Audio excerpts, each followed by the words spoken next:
Back రండి మా, కొద్ది వెనక్కి రండి. జాగ్రత్తగా గమనిస్తే ఫ్రీజ్ కొద్దిగా.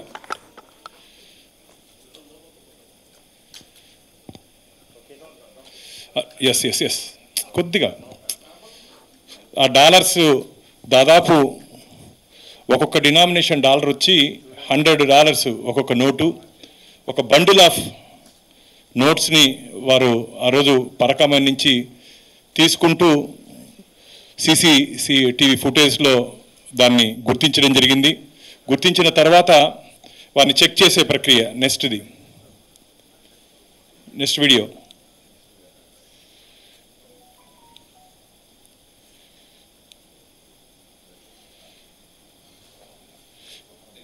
నెక్స్ట్ వీడియో ఇక్కడ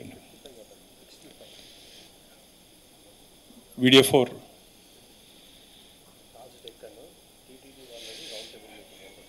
మా టీటీడీ విజిలెన్స్ టీము రవికుమార్ని CCTV ఫుటేజ్లో గుర్తించి వారిని చెక్ చేశారు. అక్కడ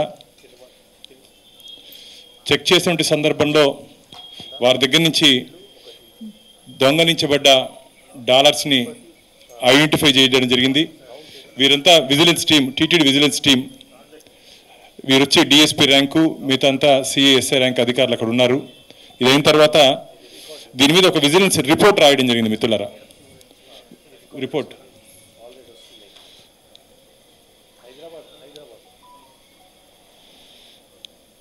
ఇది కాదు, విజిలెన్స్ రిపోర్ట్.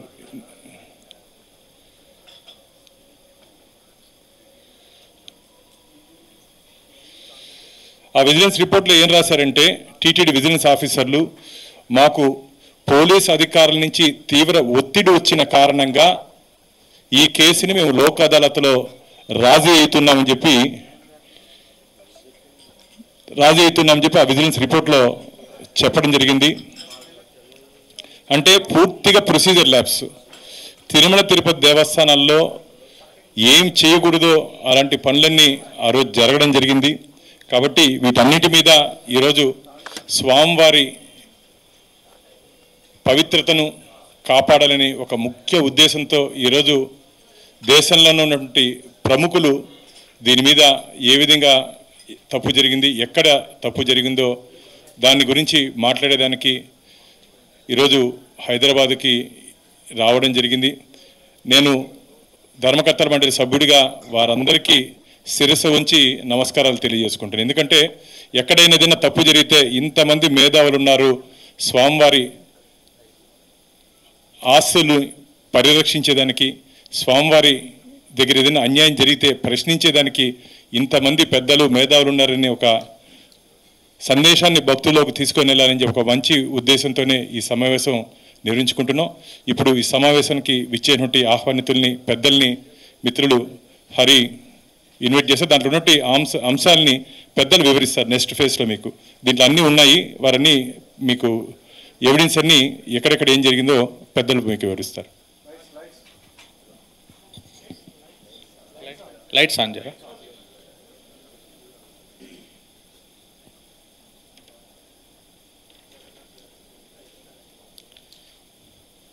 ఈ యొక్క కార్యక్రమాన్ని అనేక మంది పెద్దలందరూ కూడా విచ్చేశారు. వారందరినీ కూడా వేదిక పైకి ఇన్వైట్ చేస్తున్నాము. ఎమినెంట్ పర్సనాలిటీస్ అందరూ కూడా.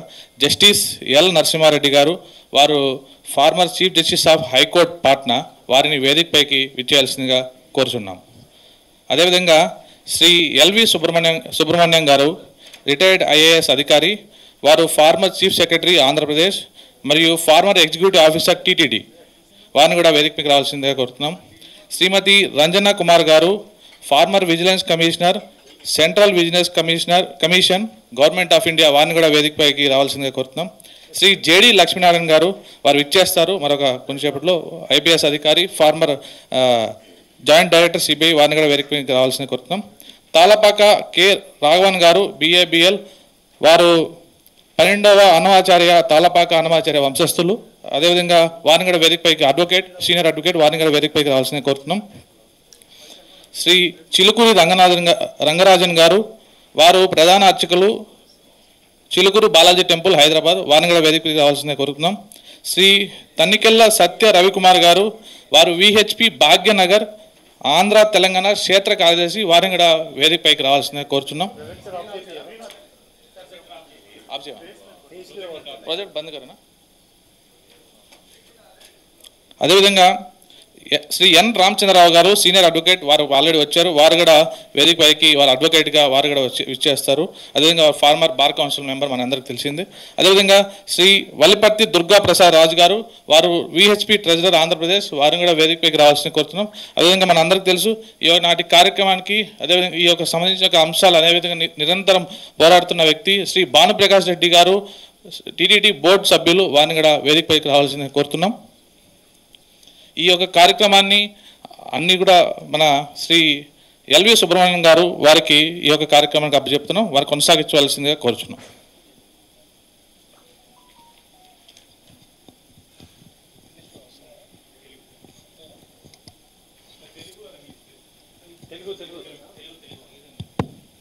అందరికీ నమస్కారం అండి.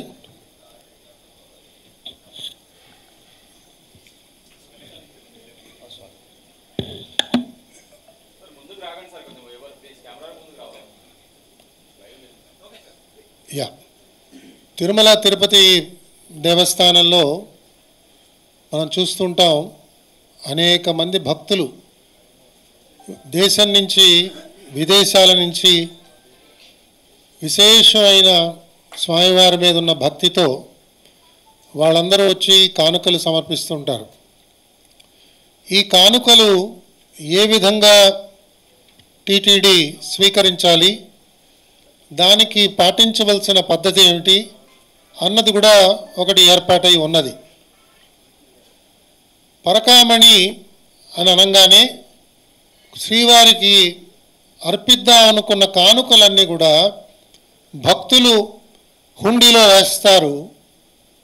ఆ హుండీలో వేసిన ఈ వస్తువులన్నీ కూడా ఒక ప్రత్యేకమైన ఏర్పాటు ద్వారా వాటిని జాగ్రత్తగా లెక్కిస్తారు.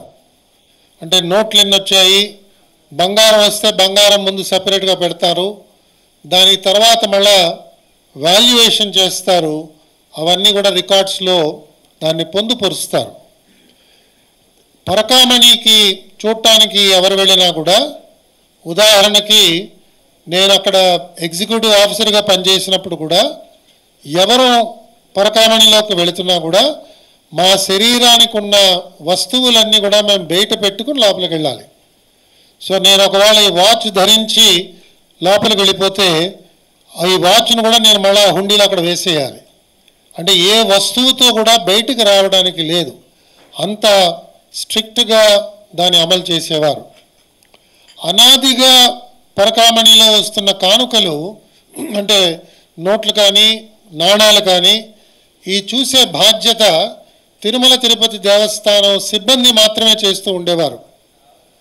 ఇది సుమారుగా 2012వ సంవత్సరం నుంచి మార్పు తీసుకొచ్చి, ఎందుకంటే తిరుమల తిరుపతి దేవస్థానం సిబ్బంది కొన్ని అనివార్య కారణాల వల్ల వారికి వేసిన డ్యూటీస్కి అనుకున్న మొత్తంలో వాళ్ళు వచ్చేవారు కాదు. కొన్నిసార్లు వాళ్ళకి ఒంట్లో బాగోలేకపోవడం వల్ల, వాళ్ళకున్న పని ఒత్తిడి వల్ల వచ్చేవారు కాదు. అప్పుడు ఏమయ్యేదంటే ఈ కానుకలన్నీ లెక్కించడానికి బాగా ఆలస్యం అవుతూ ఉండేది. ఈ ఆలస్యాన్ని ఎలా నివారించాలి అని ఆలోచన చేసి మొట్టమొదటిసారిగా తిరుమల తిరుపతి దేవస్థానం పరకామణి విధానంలో భక్తుల్ని లెక్కించడానికి కూడా మనం తీసుకురావడం ప్రారంభించాం. అంతకు పూర్వం ఏం జరిగేదంటే కేవలం ఒక విట్నెసెస్ కింద ఇద్దరు వచ్చేవారు. భక్తులు ఎవరైనా సరే ఆ క్యూ లైన్లో భక్తులు దర్శనం చేసుకు వెళ్తున్నారని మీ అందరికీ తెలుసు. పరకామణి అప్పట్లో దేవాలయ సాన్నిధ్యంలోనే వెనకాల ఉండేది. ఆ క్యూ నుంచి వెళ్ళిపోతున్న వాళ్ళు ఎవరైనా ఇద్దరిని తీసుకొచ్చి వాళ్ళ చేత చూపించి ఏం చేశామో విట్నెస్ కింద చేయించేవారు. ఇప్పుడు కంప్లీట్గా లెక్క పెట్టడమే భక్తులు చేస్తున్నారు. ఇది తిరుమల తిరుపతి దేవస్థానం తీసుకొచ్చిన మార్పు, సరళీకృతం చేయడం. ఎందుకంటే ఎవరి ఇంట్లో ఆదాయం, ఎవరి ఖర్చులు వాళ్ళు లెక్క పెట్టుకుంటున్నారు. నోట్లు లెక్క పెట్టడానికి ప్రత్యేకమైన శిక్షణ ఎవరికి అవసరం లేదు కాబట్టి భక్తులు తీసుకురావడం జరిగింది.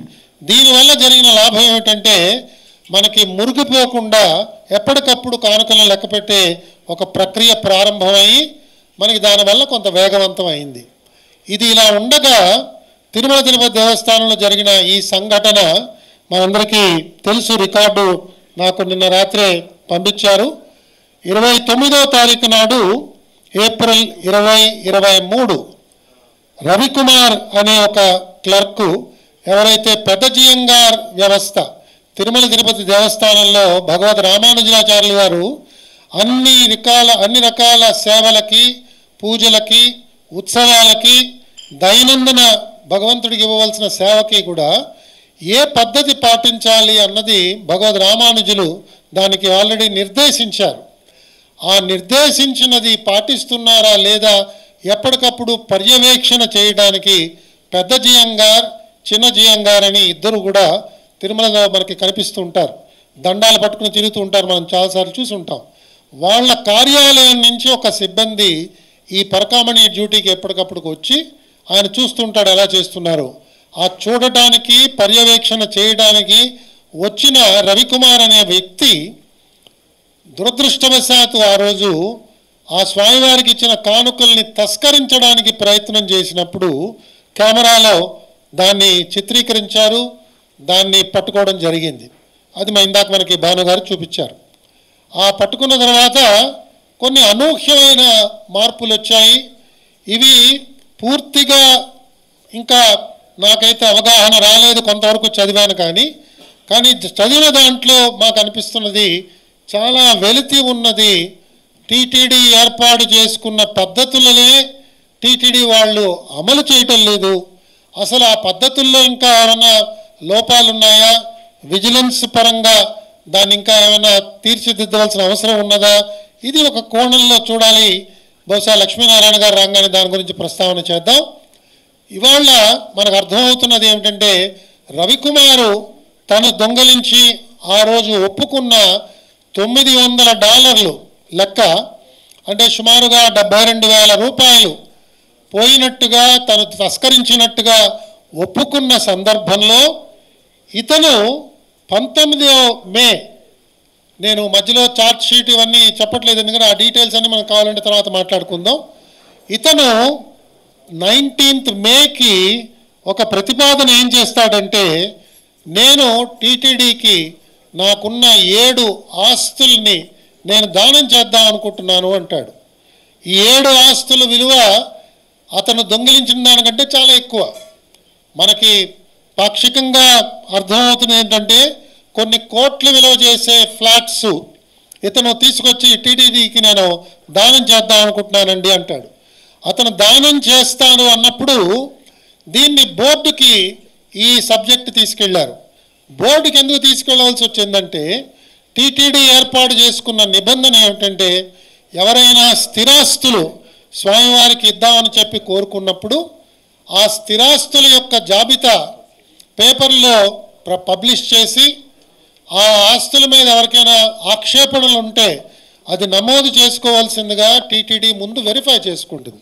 ఎందుకంటే ఇంతకు పూర్వం కొన్ని సంఘటనలు ఏమైనాయంటే ఎవరో వచ్చి దానం చేయడానికి సిద్ధపడటం, ఆ దానం చేయడానికి చేసిన వాళ్ళ కొడుకులు, కూతురులు, బంధువులు, తమ్ముళ్ళు, చెల్లెళ్ళు వాళ్ళు వచ్చి వీళ్ళకి దానం చేసే హక్కు లేదండి, నాకు దాంట్లో వాటా ఉంది, నా వాటాని కాల రాయడానికి ఈ రకంగా చేస్తున్నారని చెప్పి వాళ్ళు వచ్చి కంప్లైంట్ చేసేవారు. సో ఈ గొడవల్లో టీటీడీని కూడా రెస్పాండెంట్ చేసేవాళ్ళు.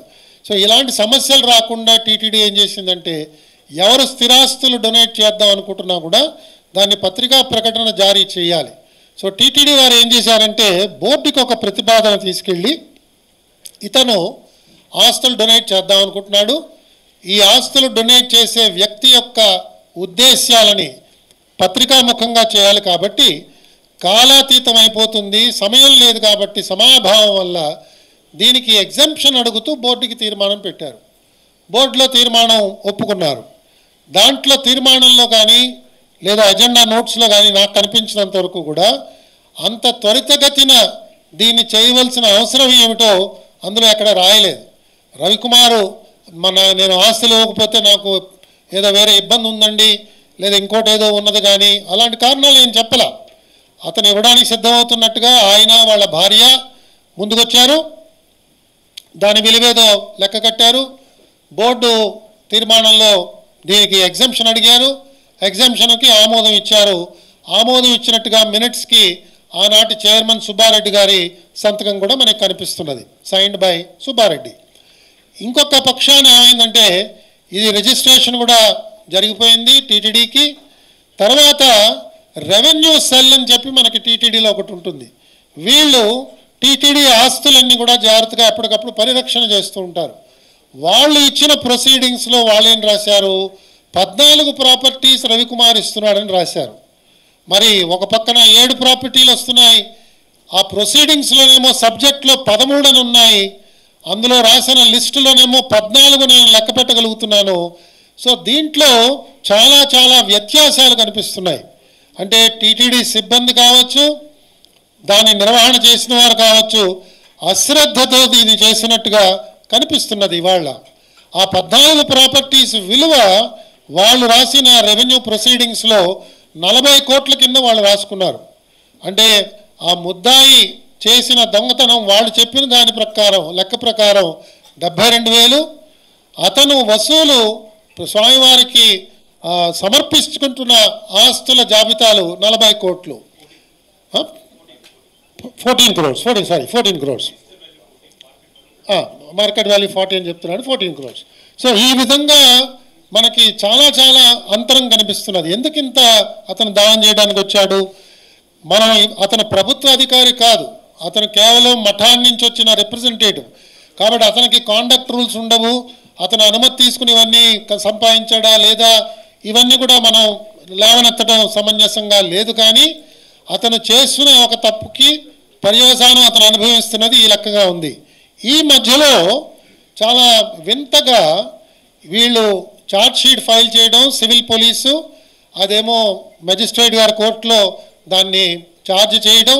ఆ ఛార్జ్ అయిన తర్వాత వీరిరువురు అంటే ఎవరైతే ముద్దాయిగా చెప్పబడుతున్న రవికుమార్ ఉన్నాడో అతను, ఇంకొక పక్క సతీష్ కుమార్ అని చెప్పి ఎవరైతే విజిలెన్స్ ఆఫీసర్ ఎవరైతే దాన్ని పట్టుకుని కంప్లైంట్ ఇచ్చాడో, వీళ్ళిద్దరూ చాలా గమ్మత్తుగా లోక్ అదాలత్ కోర్టుకు వెళ్ళి వీళ్ళిద్దరూ కూర్చుని ఈ వివాదాన్ని మేము పరిష్కారం చేసుకుంటున్నాం, మా ఇద్దరికీ ఆమోదయోగ్యమైన విధానంలో పరిష్కారం చేసుకుంటాం, అనుమతి ఇవ్వవలసిందిగా లోక్ అదాలత్ని వారు సమీపించడం, లోక్ అదాలత్ దాన్ని యాక్సెప్ట్ చేసి లోక్ అదాలత్లో ఇతన్ని అఫెన్స్ అంతా కూడా కాంపౌండ్ చేసినట్టుగా తీర్పు కూడా ఆ రోజు రావడం కొసమెరుపు.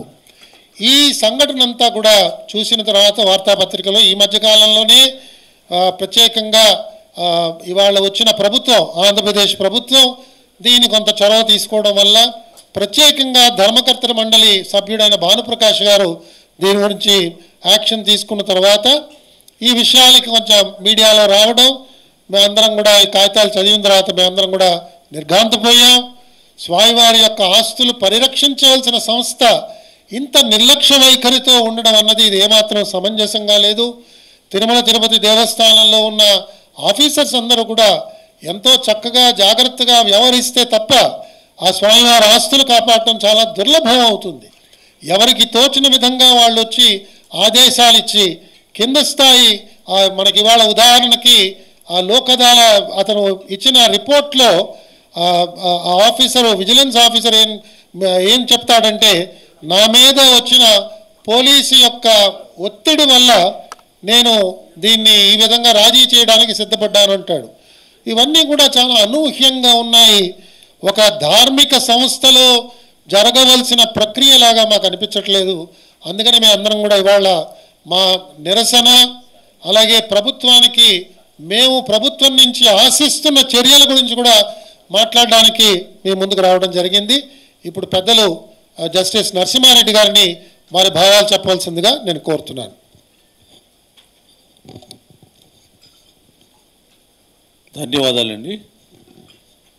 నాకని మిత్రులు పెద్దలు శ్రీ ఎల్వి సుబ్రహ్మణ్యం గారు ఈరోజు మనం చర్చించుకున్న విషయాన్ని అంతా కూడా కూలంకషంగా మీ మీద ఉంచున్నారు.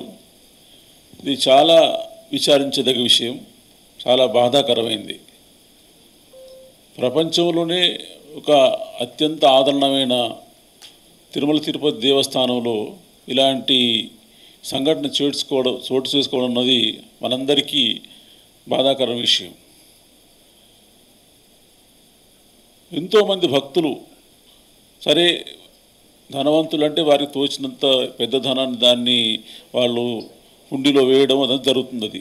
కానీ ఆ నిరుపేదలు కూడా నడిచిపోయి పైకి పోయి అత్యంత దయనీయ స్థితిలో ఉండి కూడా వాళ్ళు తోచినంత ధనాన్ని, అది రూపాయే కావచ్చు లేకుంటే కొంత వాళ్ళ స్తోమతను బట్టి అందులో వేసుకుంటే అదొక వాళ్ళ యాత్ర పూర్తి అయినట్టుగా వాళ్ళు భావిస్తారు. అది దాన్ని లెక్కించడం అన్నది ఒక ప్రక్రియ పూర్వకాలం నుండి సరిగ్గా జరుగుతున్నది. కానీ ఇందాక మనం ఆ వీడియోలో చూసినాం, అది ఆయన మామూలు లెక్క పెట్టే వ్యక్తి కాదు. అది అక్కడ కూర్చొని లెక్క రాస్తున్నాడు. అది అంటే ఎవరెవరి దగ్గర ఎంతెంత లెక్కించబడింది అన్ని కొన్ని క్రోడీకరించడం. ఆయన ఒక కట్టను డాలర్స్ కట్టను తీసి లోపల పెట్టుకున్నాడు.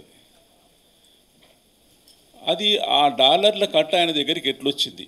వేరే వాళ్ళ సహాయం లేకుండా అట్లా రాదు ఆయన దగ్గర. ఎందుకంటే ఆయన లెక్క పెట్టే ప్రక్రియ లేడు. అది ఆయన ఒక్కని ద్వారా జరిగే పని అయితే నేను అనుకోనది. ఆ తర్వాత జరగడమే చాలా దుర్మార్గమైన విషయం. అతను కూడా మళ్ళీ జియంగా సంస్థ నుంచి వచ్చిన వ్యక్తి, ఏదో అల్లాటప్పగా ఒక ప్రలోభానికి లోబడే వ్యక్తి అన్నట్టు కాదు. అంత చక్కటి సంస్థ నుంచి వచ్చిన వ్యక్తి, అజమాయిషి చేయడానికి వచ్చిన వ్యక్తి అలా దొంగతనం చేయడం అన్నది చాలా దుర్మార్గమైన విషయం ఒకటైతే, దాన్ని నిజాయితీ గల విజిలెన్స్ స్టాఫ్ తీసి వాటిని గుర్తించినారు. అది ఆ అమౌంట్ కూడా రికవర్ చేసినారు. అది దాంతో అతనికి అత్యంత కఠినమైన శిక్ష, అంటే నేను జైలు పంపడం అనేది కాకుండా ఇది ఏదో ఇంట్లో చేసిన దొంగతనం కాదు. అది సాక్షాత్తు దేవుని గుడిలో చేసిన దొంగతనం. అది దానికి మామూలు శిక్ష పడకూడదు. దేవస్థానం మొత్తం పాలకవర్గం అతన్ని చట్ట ప్రకారం ఎంత వీలైతే అంత శిక్షించాల్సిన పని. కానీ కొద్ది రోజుల్లోనే దాన్ని, ఇది జరిగిందేమో ఏప్రిల్ అయితే సెప్టెంబర్ వరకల్లా దాన్ని కాంప్రమైజ్ చేసినారు. అది కాంప్రమైజ్ చేయాలంటే ఇది మామూలు విషయం కాదు. ఇవాళ కేరళలో చూస్తున్నాం. కేరళ అయ్యప్ప స్వామి టెంపుల్లో హైకోర్టు ఆర్డర్ ఉన్నా కానీ వాటిని బంగారు తాపడం అనే ప్రక్రియను మళ్ళీ చేయించుకొని దొంగతనంగా కిలోల కొద్ది బంగారం తీసేసుకున్నారు. 4.5 కిలోలు. అలాంటి విషయాలు అంటే ఈ కలియుగ ప్రభావం అనుకోవచ్చు, లేకుంటే మనుషుల దుర్మార్గమైన ప్రవర్తన అనుకోవచ్చు. ఆశకు అంతు లేకుండా పోతుంది. అది దేవాలయాలు కూడా సాఫ్ట్ టార్గెట్స్ అవుతున్నాయి.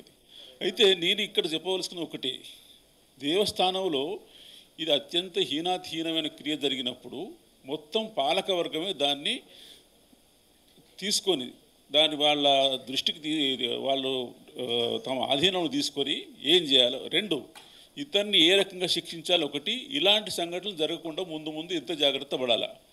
ఇది తీసుకున్న చర్య ఎంత కఠినమైతే ముందు అంత జరగకుండా ఉండే అవకాశం ఉంటుంది. కానీ ఇక్కడ మరి అతను ఈ కంప్లైంట్ చేసిందేమో, ఆయన పేరు సతీష్ కుమార్, అతను పరకామన్ ఇన్ఛార్జ్. అతను సొంతంగా పోయి లోక్ అదాలత్లో నేను మేము సర్ది చేసుకుంటున్నామంటే అతనికి హక్కు ఎవరిచ్చినారు? అది దేవస్థానం పాలకవర్గం దానికి పర్మిషన్ ఇవ్వాలి కదా. అది లేకుండా జరగడం అన్నది చాలా అసమంజసంగా కనపడుతున్నది. దాన్ని కూడా మనం విచారించాలి. అది అదంతా ఒక ఎత్తు అయితే, అతనే మామూలుగా ఒక స్మగ్లర్ ఉంటాడు, బూట్ లెగ్గర్ ఉంటాడు. అది అతని దగ్గర విపరీతమైన డబ్బు ఉంటుంది. అది వాళ్ళు ఫ్రీగా డొనేట్ చేయడానికి కూడా వెనకాడరు. అది ఇప్పుడు ఇదే కథ అదే ఎవరైతే అతని దగ్గర ఈ పరకామన్ దగ్గర దొంగతనం చేసినాడో ఆ వ్యక్తి దగ్గర నుంచి అతను ఎన్నో ప్రాపర్టీస్ ఇస్తున్నా అంటే వాటి పూర్వపరాలు ఏంటిది, ఈ వ్యక్తి యొక్క బ్యాక్గ్రౌండ్ ఏంటిది, అది చూడాల్సిన బాధ్యత ఉన్నది. అది లేకుంటే అపవిత్రం అయిపోతుంది. ఇది అత్యంత అపవిత్రమైన చర్య. అది నేను దేవాలయానికి ఆస్తులు రావాలంటే నేను అడ్డుపడమని మరి ఎవరు అనదు. వస్తే మంచిది, ఎంత ఆస్తి వస్తే అంత మంచిదే. కానీ ఈ బ్యాక్గ్రౌండ్లో వచ్చి పాపసహితమైన ఆస్తి వచ్చిందంటే అది ఎవరికి కూడా మంచిది కాదు. అది అత్యంత లోతుగా పరిశీలించాల్సిన విషయం ఉండే. అంటే ఈ ఒక్కరోజు దొరికితేనే నీకు అన్ని దొరికింది, ఇంతకాలం ఎంతో జరుగుతుండేది. ఇంకా పరిశీలించాల్సి ఉంటే ఇతను ఎన్ని రోజులు ఇక్కడ పనిచేసినాడు, పనిచేసినప్పుడల్లా ఏమేమి జరిగింది, కొంచెం ఇంకా లోతుగా అంటే డిపార్ట్మెంటల్గా పరిశీలిస్తే ఇంకా చాలా దొరికేది అది. కానీ ఈ రకంగా కేసు మూసేయడం అన్నది సమంజసం కాదు. దాన్ని ఇప్పటికి కూడా చట్టపరంగా ఎంత వీలైతే అంత దాన్ని పునఃపరిశీలించి ఈ ఆస్తి వివరాలు కూడా ఇప్పుడు ఆ డొనేషన్ కూడా తీసుకునేటప్పుడు ఆ ఆస్తుల యొక్క గిఫ్ట్ తీసుకున్నప్పుడు ఆ రెజల్యూషన్లో ఉన్నారు అది ఇది సమయాభావం వల్ల మేము పేపర్ నోటిఫికేషన్ ఇవ్వలేదు, లేక ఈ రెవెన్యూ డిపార్ట్మెంట్ నుంచి క్లియర్ తీసుకున్నాం. సమయాభావం ఎందుకు వచ్చింది? ప్రాపర్టీ ఎక్కడికి పోయేది కాదు, ఇతను ఎక్కడ పోయేవాడు కాదు. అతను ఎవరు ఒక వివాదపూరితమైన ఆస్తులు తీసుకొచ్చి ఇక్కడ ఇస్తారనుకోండి, అది ఇక్కడికి ఎంతోమంది బాధితులు ఉంటారు. వాటి వల్ల అతనికి చెందని ఆస్తి ఎక్కడో ఆక్రమించిందో లేకుంటే దుర్మార్గంగా సంపాదించడం ఇటు ఇచ్చినట్టయితే అది ఎవరికి కూడా మంచిది కాదు. దాని పూర్వపరాలు తెలుసుకోవాల్సి ఉండే పేపర్ నోటిఫికేషన్ ఇస్తే ఎవరి వాళ్ళ అభ్యంతరాలు తెలిపేవాళ్ళు. అది ఇది ఎక్కడి ఆస్తి, ఎవరి ఆస్తి, ఎందుకు వచ్చింది ఇది. మరి అన్ని కోట్ల ధనవంతుడైతే అంటే ఇప్పుడు నీకు 40 కోట్ల రూపాయల ఆస్తిని దానం చేస్తామంటే దానికి కనీసం అంత సమానంగా ఇక్కడ నీకు దగ్గర ఉండాలి కదా. అంటే దాదాపు మొత్తం 100 కోట్ల మనిషి 100 కోట్ల మనిషి క్లర్క్ ఉద్యోగం చేయడం ఏంటి? ఈ చాలా దుర్మార్గమైన విషయం అది. దాన్ని కూలంకషంగా పరిశీలించాల్సిన అవసరం ఉన్నది. దీనికి చొరవ తీసుకున్న భానుప్రకాష్ కూడా చాలా అభినందనీయులు. దీన్ని మనం ప్రతి ఒక్కరం కూడా దీన్ని నిరసించాల్సిన అవసరం ఉన్నది. ఇలాంటి ప్రక్రియలు జరగకూడదు. ఇవాళ అంత పెద్ద ప్రఖ్యాతమైన తిరుమల తిరుపతి దేవస్థానం అట్లా జరిగినట్టయితే మిగతా దేవాలయాల సంగతి ఏంటిది? అది they are exposed to any other thing. ఇక్కడ నాటి నీకు సీసీటీవీలు ఒక నిజాయితీ గల ఎంప్లాయీస్ కొంతమంది ఉన్నారు. చిన్న చిన్న దేవస్థానంలో ఉండేది ఒక్కరిద్దరు. వాళ్ళే ఏం చేసినా ఇప్పుడు ఆ దేవస్థానం విల్ బి ది టార్గెట్. అందుకని ఇన్ లార్జర్ ఇంట్రెస్ట్ ఇది అందరూ కూడా మనం చట్టం పరిధిలో దీన్ని ఇంకా ఎంత లోతుగా పరిశీలించి దాన్ని ఈ దుశ్చర్యలు ఇంత ముందు ఇక జరగకుండా చూడాల్సిన అవసరం భావిస్తూ నాకు ఈ అవకాశం ఇచ్చిన పెద్దలకు ధన్యవాదాలు తెలుపుతున్నాను. Thank you sir. తర్వాత రంజనా కుమార్ గారు మాట్లాడతారు. ఆవిడ ఇంగ్లీష్లోనే మాట్లాడతారు. మీకు తెలుసు కదా, ఆవిడ ఉత్తర భారతదేశానికి చెందినవారు. Thank you sir. Thank you sir. Narasimha Reddy గారు ఇంకొక వేరే కార్యక్రమానికి కూడా చాలా దూరం వెళ్ళాలని చెప్పారు వారు. Thank you sir. వారు ఇండియన్ బ్యాంక్ చైర్పర్సన్గా చేశారు, నబార్డ్కి చైర్పర్సన్గా చేశారు, అలాగే సెంట్రల్ విజిలెన్స్ కమిషన్లో ఒక కమిషనర్గా చేశారు. అపారమైన అనుభవంతో ఉన్నారు. తిరుమల తిరుపతి దేవస్థానంలో వారు కమర్షియల్ బ్యాంక్స్లో డిపాజిట్ చేసే డిపాజిట్స్కి ఒక deposits investment committee investment advisory committee అని ఉంటుంది. ఆ ఇన్వెస్ట్మెంట్ అడ్వైజరీ కమిటీలో సభ్యురాల కింద కూడా వారు ఉండేవారు. నేను ఈవోగా చేసినప్పుడు కూడా నాతో పనిచేశారు. వారిని మిమ్మల్ని ఉద్దేశించి మాట్లాడవలసిందిగా కోరుతున్నాను. Ma'am, you can speak in English. Ma'am. Namaskar to all of you. I think today we are dealing with a very serious subject, extremely serious subject. We have just come about an hour back and got information as to details as to what happened. First, we must understand the importance of Tirupati itself as a sacred center, as a place of the Divine Lord in the entire country. He chooses Tirupati to come down, which is said in the Puranas, which is said in the Upanishads, that he comes down.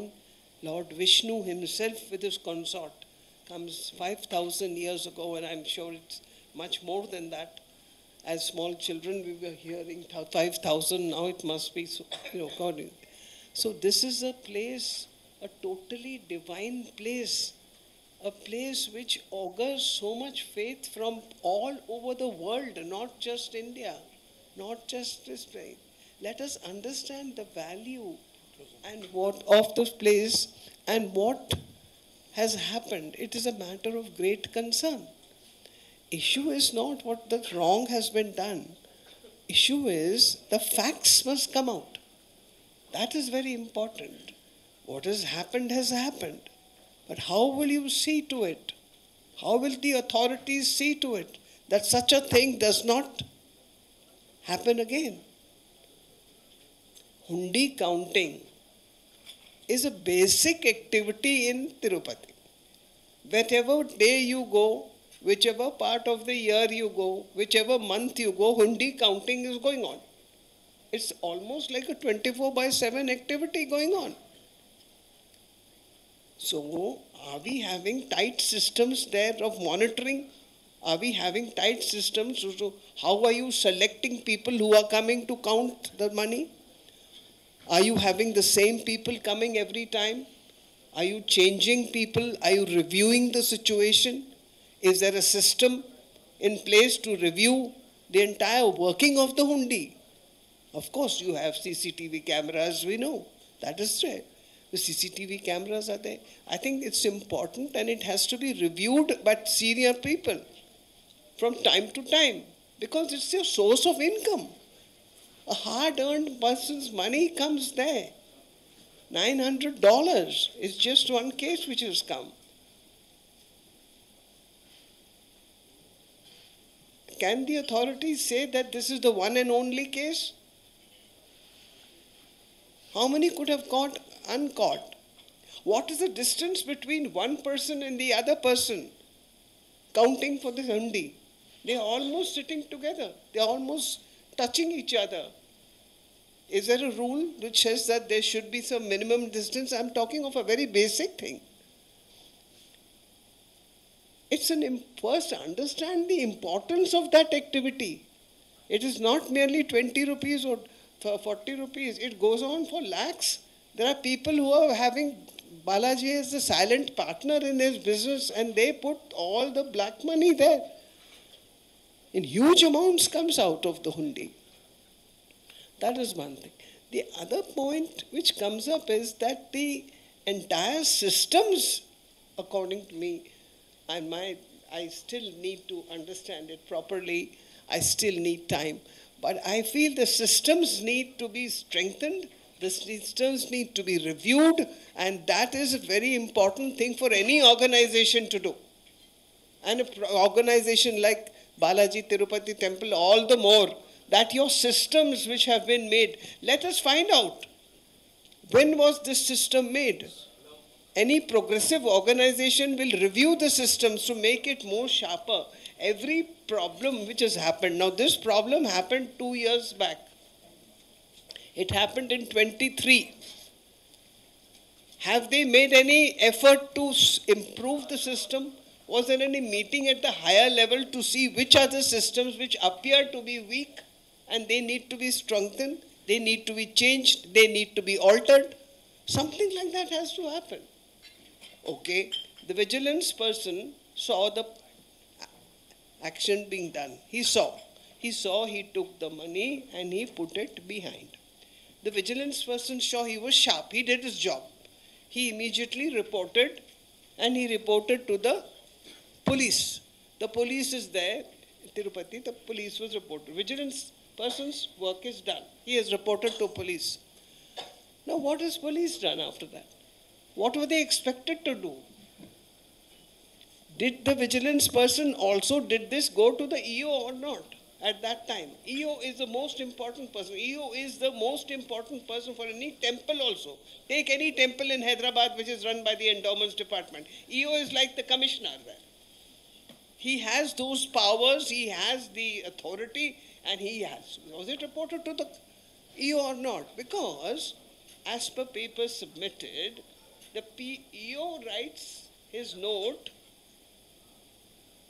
in 1924. That is after a year of this happening. How does it take so long? 2024. 2024, not 1924, I'm sorry. 2024. This incident happened in 2023. EO's report comes in 2024. So there's something wrong. something wrong. And police, what did the police do? It was that person, was he kept in custody? It is not clear. Was he kept in custody? This is such a severe offense. See, for any such a severe offense, your punishment should be exemplary. If it is proven, of course, if it is proven, the punishment should be exemplary, that nobody in future dare do such a thing.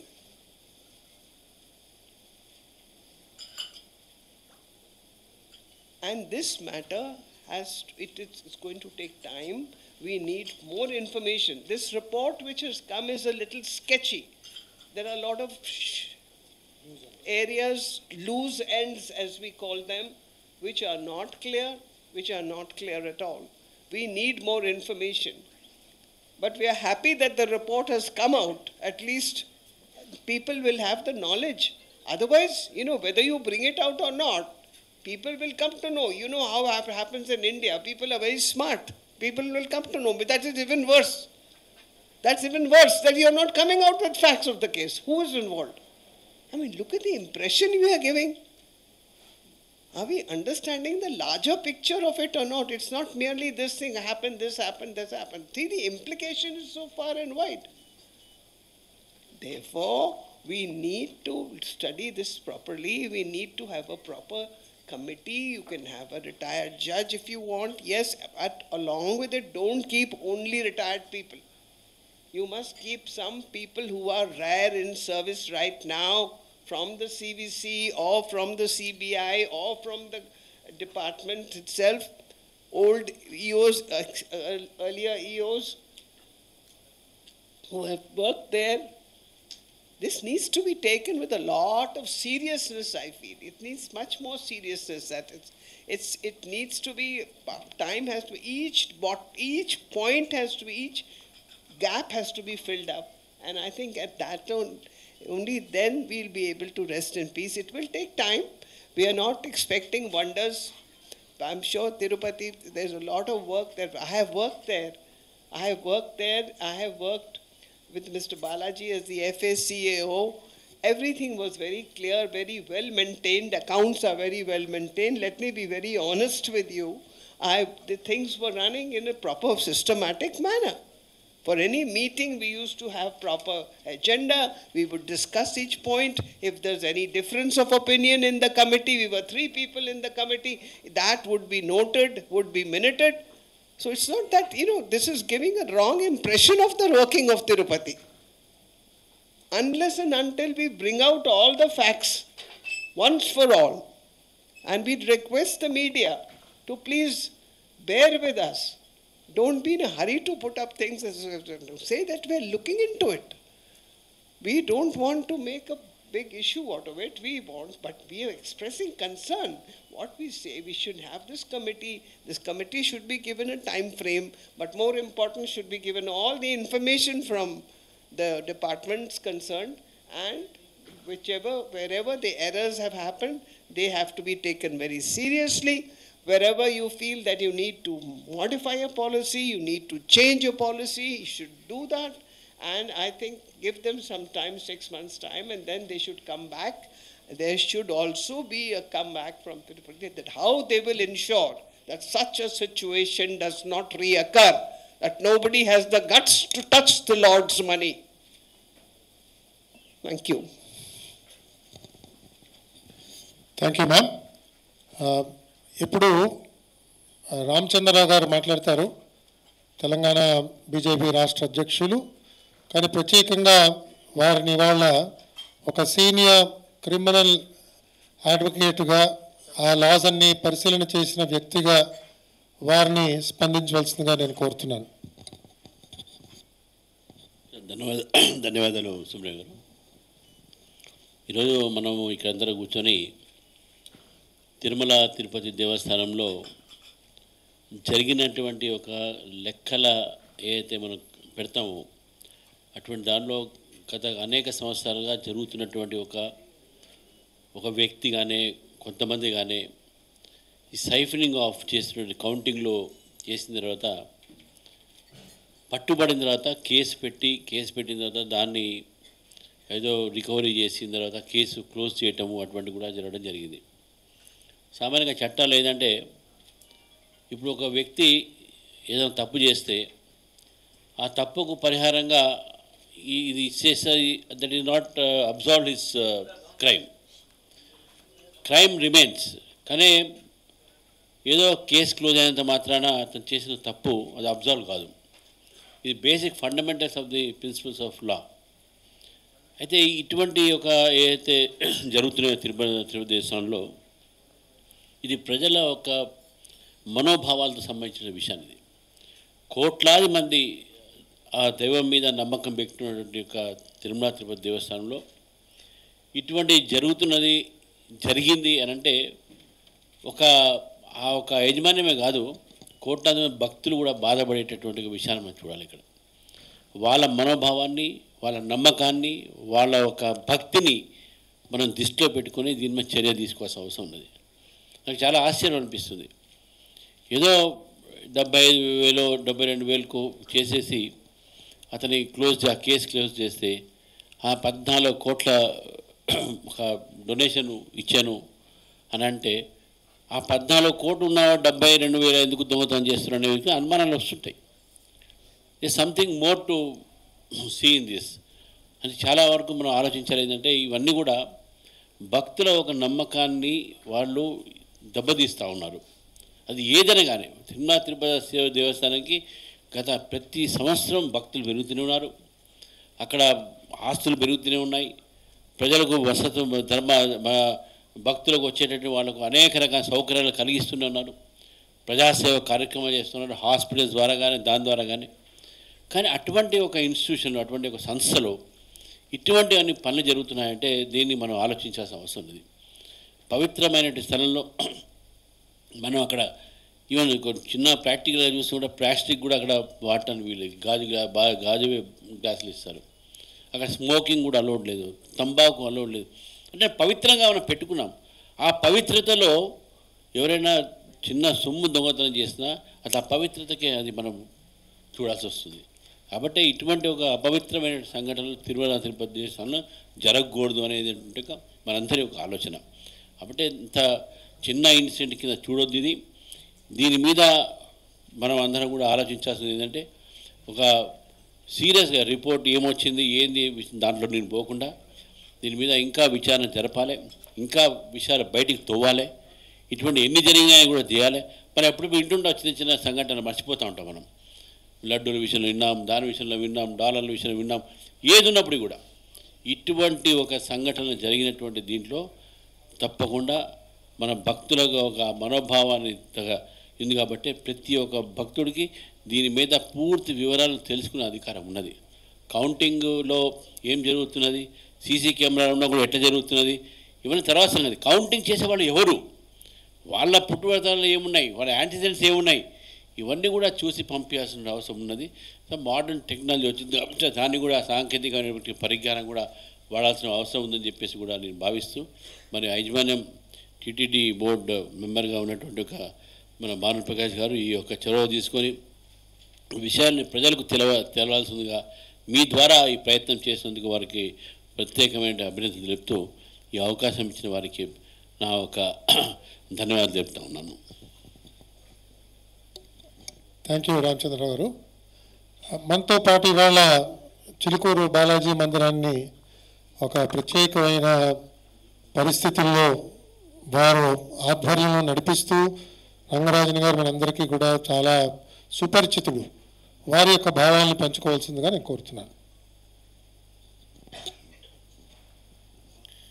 శిలాయామేకస్యాం జలనిభువా కశ్యపభువ విలాసం సంతన్వన్న వినత శివ సంపూజిత పద జలాధార ప్రాంతే సకలజన సర్వేష్టఫలద కలౌ అస్మిన్ దైవం జయతి చిలుకూరు వెంకటపతి.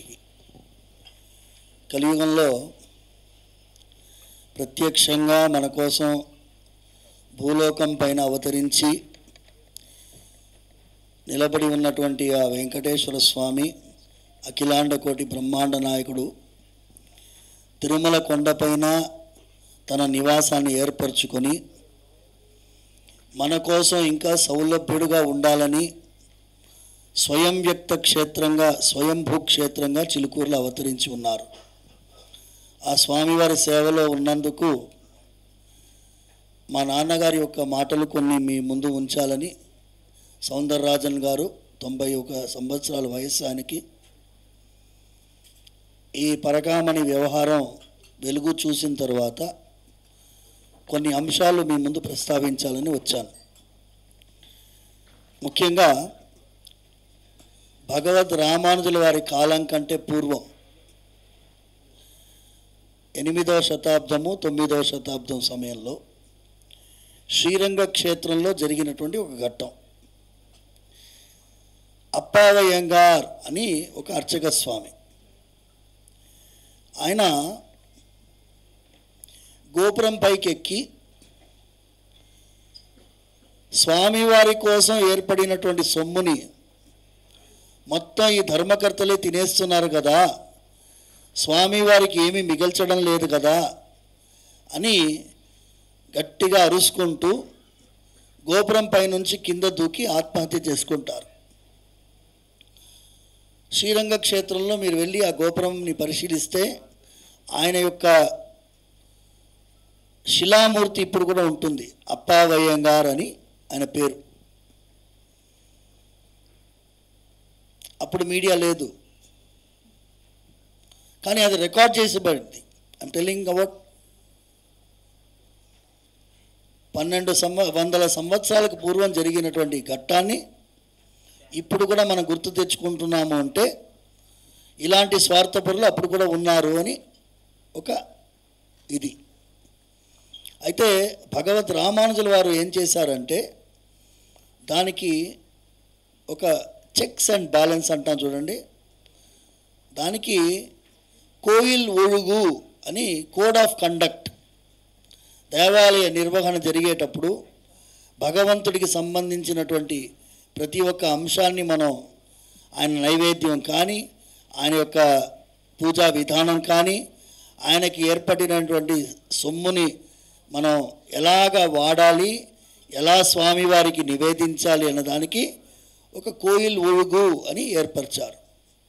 ఆ కోయిల్ ఒழுగులో భాగంగానే తిరుమల తిరుపతి దేవస్థానంలో పెద్ద జీయంగారు చిన్న జీయంగారు వ్యవస్థ ఇన్ని వందల సంవత్సరాలుగా నడుస్తున్నది. అది ఒక పరంపరాగతమైనటువంటి సంస్థ. వారి పర్యవేక్షణలోనే ఈ ఆగమ విధానాలన్నీ కూడా నడుస్తాయి. ఏదైనా నిర్ణయం తీసుకోవాలన్నా కూడా ఆగమబద్ధమైన నిర్ణయమా కాదా అనేది వారి ముందు నివేదిస్తారు. ఎంత పండితోత్తములైనటువంటి అర్చకులు ఉన్నా కూడా వారి యొక్క కనుసన్నల్లోనే వ్యవహారం మొత్తం జరుగుతుంది. అలాంటి ఒక పెద్ద జీయంగారు చిన్న జీయంగారు వ్యవస్థలో ఈ పరకామణికి కూడా పర్యవేక్షకుడు కూడా ఒక ఆయన ఉన్నారు. ఆయన మీద ఒక ఆరోపణ వచ్చింది. అది ఆరోపణ వెలుగు చూసినప్పుడు దాన్ని ఎలా పరిష్కరించాము, దానికి ఇంకొకసారి అలా జరగకుండా చూడడానికి ఏమి చర్యలు తీసుకున్నాము, అలాంటి ఒక కార్యక్రమం జరిగినప్పుడు ఒక తప్పు జరిగినప్పుడు దాన్ని సరిదిద్దే ప్రయత్నం ఏమైనా చేశామా, ఈజ్ దర్ ఎనీ అవేకనింగ్, దాని మీద మనం మేల్కొన్నామా అనేటటువంటి ప్రశ్నలు ఈ సంఘటనలు చూస్తే వస్తున్నాయి. ఇది నేను భక్తులందరినీ కూడా మీడియా మాధ్యమం ద్వారా ప్రార్థించేది, ఇది రాజకీయాలకు అతీతంగా చూడాలి. ఇది భగవంతుడికి సంబంధించినటువంటి అఖిలాండ కోటి బ్రహ్మాండ నాయకుడైన వెంకటేశ్వర స్వామి వారికి సంబంధించిన విషయం. అయితే నేను ఈ జరిగేటటువంటి సంఘటనను చూసి కొంచెం నిర్ఘాంతపోయాను. మా నాన్నగారికి కూడా ఆందోళనకరమైనటువంటి మనస్సు. ఇది ఎలా ఇంకోసారి జరగకుండా ఏం చేయాలి అనే దానికి మనం పూనుకోవాలి. ఇప్పుడు జరిగిన వారిని పట్టుకొని వారిని శిక్షించడం ఒక ఎత్తు అయితే, పునశ్చ ఇలాంటి సంఘటన జరగకుండా ఉండడానికి మనం ఏం చర్యలు తీసుకోవాలి అనే విధానంలో కూడా మనం ఆలోచించాలని ప్రార్థిస్తున్నాను. 3 భాగాలుగా పెట్టుకున్నాను. మొదటి భాగం మనం పూర్వం ఎలా జరిగింది, ఇప్పుడు ఏం చేయాలి, తర్వాత ఏమి చర్యలు చేపట్టాలనేది పెద్దలు నిర్ణయించాలని ప్రార్థిస్తున్నాను. రెండవ భాగంలో ఏంటి అంటే, ఈ వ్యవస్థలో భగవంతుడికి సంబంధించినటువంటి కానుకలు. ఈ పరకామణి అంటే ఏంటి? 1 రూపాయి అయినా 10 రూపాయలైనా 1000 రూపాయలైనా భగవంతుడికి చెందాలి, భగవంతుడి సేవకి చెందాలి, ఆయన కైంకర్యానికి వాడాలి అనేటటువంటి భక్తి పారవశ్యంతో ఇచ్చినటువంటి ఆ కానుకని మనం అంతే పవిత్రంగా భావించాలి అనేటటువంటి ప్రశ్న ఇది. నేను ఇవాళ పొద్దున తిరుమలలో అద్భుతంగా అక్కడ వ్యవస్థ నడుస్తున్నది. బయటంతా క్లీన్గా మెయింటైన్ చేస్తున్నారు, ఒక పద్ధతిగా ఉంది. ప్లాస్టిక్ నిషేధించారు, నీళ్ళ బాటిల్లే తీసుకుపోవాలి, చెక్ ప్రతి రోడ్ చెక్ పోస్ట్లో చెక్స్ చేస్తున్నారు, బయట మద్యం బాటిల్ వెళ్లకుండా పైకి, అన్నీ చాలా జాగ్రత్తగా పరీక్షిస్తున్నారు. అంటే బాహ్యమైనటువంటి పరిశుభ్రత ఒక ఎత్తు అయితే, మానసికమైనటువంటి పరిశుభ్రత అక్కడ పరకామణికి వెళ్ళడానికి. ఎందుకంటే కొంతమంది స్వామివారి ఇంతే రంజనా కుమార్ గారు చెప్పినట్టు వారి బిజినెస్లో స్వామివారికి 2 వంతు వాటా అంట. అసలు బిజినెసే స్వామివారిది మొత్తం 100%. కానీ వారు ట్రాన్సాక్షన్లో ఒక 2% స్వామివారికి ఆయన కార్యక్రమాలకి సమర్పించాలని నిర్ణయించుకున్నప్పుడు మనం అక్కడ ఎలాంటి వారిని నియమించాలి, వారికి ఎలాంటి ఒక మానసికమైనటువంటి ఒక భావన ఉండాలి అనే దాని మీద కూడా మనం ట్రైనింగ్ ప్రోగ్రామ్ కండక్ట్ చేయాలని నేను ప్రార్థిస్తున్నాను. ఎందుకంటే మీరు హ్యాండిల్ చేసే పని భగవంతుడి సొమ్ము, ప్రతి రూపాయి భగవంతుడిది. చాలా జాగ్రత్తగా మీరు దాన్ని భావించాలి అనేటటువంటి భావన వాళ్ళకి రావాలి. ఎందుకంటే నేను నాన్నగారు చెప్పేవారు చిలుకూరులో, రే స్వామివారికి ప్రతి ఒక్క వస్తువు స్వామివారికి చెందింది అనే భావన మనందరిలో ఉండాలి.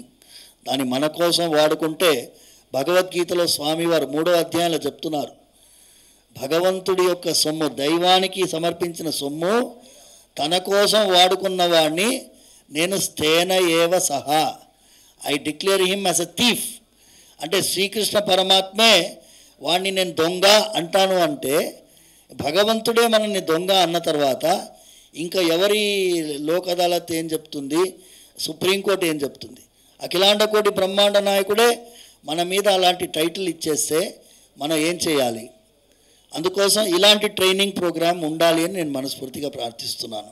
3వది, ఇప్పుడు జరగాల్సిన దాని గురించి నేను చెప్తాను. ఎందుకంటే పెద్దలు వీరందరూ కూడా నిష్ణాతులు. లక్ష్మీనారాయణ గారు ఉన్నారు, మొత్తం he will brief what has to be done. నేను ఏంటి అంటున్నాను అంటే, ఒక committee, a need of the hour is a committee like 1000 pillar demolition committee, like PVRK Prasad committee, ఒక రిటైర్డ్ జడ్జి గారు, ఒక ఐఏఎస్ ఆఫీసర్, ఇంతకుముందు టీటీడీలో పనిచేసినటువంటి వారు, ఒక ఐఏఎస్ ఆఫీసర్ ఎవరైనా కావచ్చు, ఒక రిటైర్డ్ జడ్జి, ఇంకొక ఆధ్యాత్మికవేత్త, ఒక మఠాధిపతిని కూడా పెట్టు. ఇప్పుడు ధార్మిక పరిషత్ అనేది లేదు కాబట్టి ఒక మఠాధిపతి ఆధ్వర్యంలో ఈ ఒక 3 నెలలు టైం ఇచ్చి దీని మీద ఒక నివేదిక సమర్పించి పునశ్చ ఎలాంటి ఇబ్బంది జరగకుండా ఏమేమి చర్యలు చేపట్టాలనే నివేదిక రావాలని మనస్ఫూర్తిగా ప్రార్థిస్తూ ఈ అవకాశం ఇచ్చినందుకు పెద్దలందరికీ కూడా ధన్యవాదాలు తెలియజేస్తున్నాను.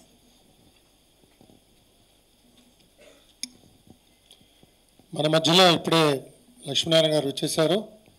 వారికి నేర ప్రవృత్తి ఉన్న వాళ్ళని ఎలా పసిగట్టాలో వారికి బాగా తెలుసు.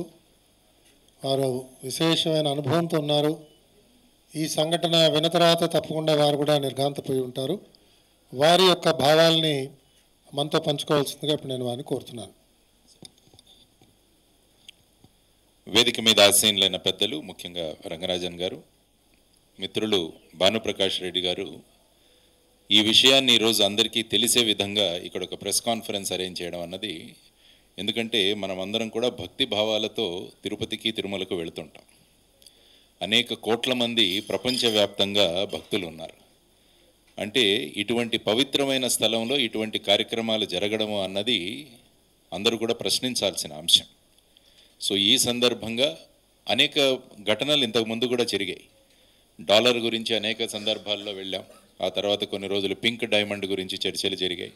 ఆ తర్వాత మొన్నటికి మొన్న చూస్తే లడ్డూ ప్రసాదంలో కల్తీ విషయాలు ఇవన్నీ కూడా జరుగుతున్నాయి తిరుమలలో.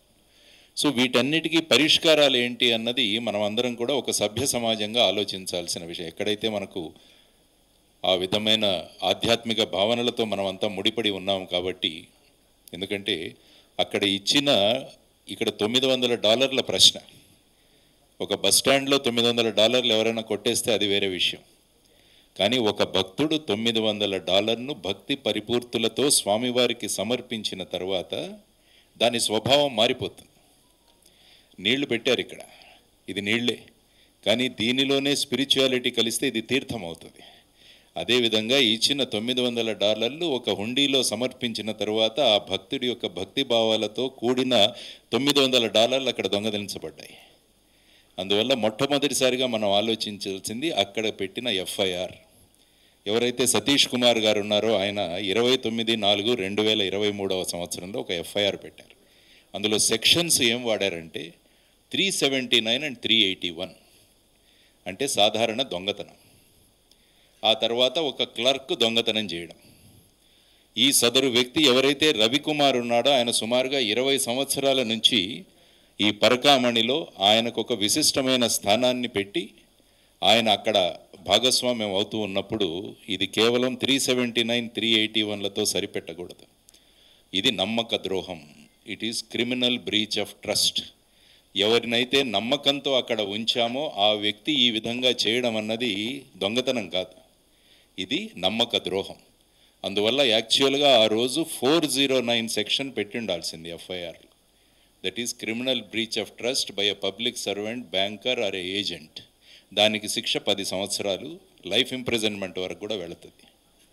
సో మొట్టమొదటిగా నాకు ఎఫ్ఐఆర్లో చూసిన తర్వాత తెలిసిన ప్రధానమైన విషయం, ఎఫ్ఐఆర్ఏ డైల్యూట్ అయింది 379, 381. ఆ తరువాత 19/5/2023 రవికుమార్ గారు వారి భార్య 7 ప్రాపర్టీలకు ప్యూర్ డివోషన్తో స్వామికి ఇచ్చారని చెప్పారు. ప్యూర్ డివోషన్తో. వాటి విలువ 14,43,22,000 రూపాయలు. మరి ఇంత డబ్బు అతనికి ఎక్కడి నుంచి వచ్చింది? దాని గురించి ఎక్కడా ఇన్వెస్టిగేషన్ జరగలేదు. ఇన్కమ్ ట్యాక్స్ వాళ్ళు ఎక్కడా ఇన్వెస్టిగేషన్ చేయలేదు దీని గురించి, ఇంత ఇన్కమ్ ఎక్కడి నుంచి వచ్చింది అన్న విషయం. ఆ తర్వాత మీరు చూసుకుంటే 30/5/2023 ఈ కేసులో ఛార్జ్షీట్ ఫైల్ చేయడం జరిగింది. అంటే ఇతని మీద 379 దొంగతనము, తర్వాత ఒక క్లర్క్ చేసిన దొంగతనం అని ఈ 2 సెక్షన్లలో ఛార్జ్షీట్ ఫైల్ చేయడం జరిగింది. ఆ తర్వాత 19/6/23 టీటీడీ బోర్డు వాళ్ళు దీన్ని అప్రూవ్ చేస్తారు. సాధారణంగా ఎల్వి సుబ్రహ్మణ్యం గారు ఉన్నారు కాబట్టి అక్కడ జీవో 159, 160, 161 జీవోలు ఉన్నాయి. అందులో ఎవరైనా ఒక ప్రాపర్టీని డొనేట్ చేస్తే దాని గురించి పేపర్లో పబ్లిష్ చేయాలి. ఇప్పుడు ఫర్ ఎగ్జాంపుల్ నేను వచ్చి భానుప్రకాష్ గారి ప్రాపర్టీని నేను దానం చేసేసాను అనుకోండి, మరి ఆయనకు తెలియదు. కాబట్టి టీటీడీ బాధ్యత ఏంటంటే దీన్ని పేపర్లో పబ్లిష్ చేయాలి. అప్పుడు ఏమవుతుందంటే భానుప్రకాష్ గారు వచ్చి లక్ష్మీనారాయణ గారు అది నా ప్రాపర్టీ మీరెలా దానం చేస్తారని వస్తారు. కానీ ఈ 13/6/2023 జరిగిన దాంట్లో సమయం లేదు కాబట్టి దీనిలో పేపర్లో పబ్లిష్ చేయాల్సిన అవసరం లేదని మినిట్స్లో ఉంది. చూడండి ఎంత విచిత్రమో. అంటే ఇప్పుడు ఏదో ప్రాపర్టీకి అయిపోతుందా ఏమిదో అన్న భావనలతో ఈ పబ్లికేషన్ చేయాల్సిన అవసరం లేదని బోర్డు మినిట్స్లో ఉన్నాయి. ఇది ఒక ప్రధానమైన అంశం. ఆ తర్వాత మీరందరికీ చెప్పాల్సిన విషయం లోక్ అదాలత్ కేసు. అందులో చాలా మర్మం ఉంది. ఎందుకంటే చిన్న చిన్న కేసులు లోక్ అదాలత్లో పరిష్కారం చేయవచ్చు. సిఆర్పిసి, ఐపీసీ ప్రకారం వీటిలను కంపౌండబుల్ అఫెన్సెస్ అంటారు. అంటే ఇద్దరు వ్యక్తులు వెళ్ళి కోర్టు సమక్షంలో మాకిద్దరికి ఇంకేమీ తగాదా లేదు, మేము ఈ కేసు విత్డ్రా చేసుకుంటామంటే అప్పుడు లోక్ అదాలత్తో దీన్ని మూసేసి ఆ వ్యక్తిని నిర్దోషుడిగా ప్రకటించేస్తారు. ఆ ప్రక్రియ 9/9/2023 జరిగింది. నేను ఇంతకుముందు చెప్పినట్టు ఛార్జ్షీట్ వేసింది 379, 381. కాబట్టి ఈ 2 సెక్షన్లలో ఎలా కాంపౌండింగ్ చేయాలని ఒక్క విషయం మీ అందరికీ తెలియాలి, ఎందుకంటే మీడియా మిత్రులు ఉన్నారు కాబట్టి. ఇందులో ఏం చెబుతారంటే 379లో ఒక్క నిమిషం,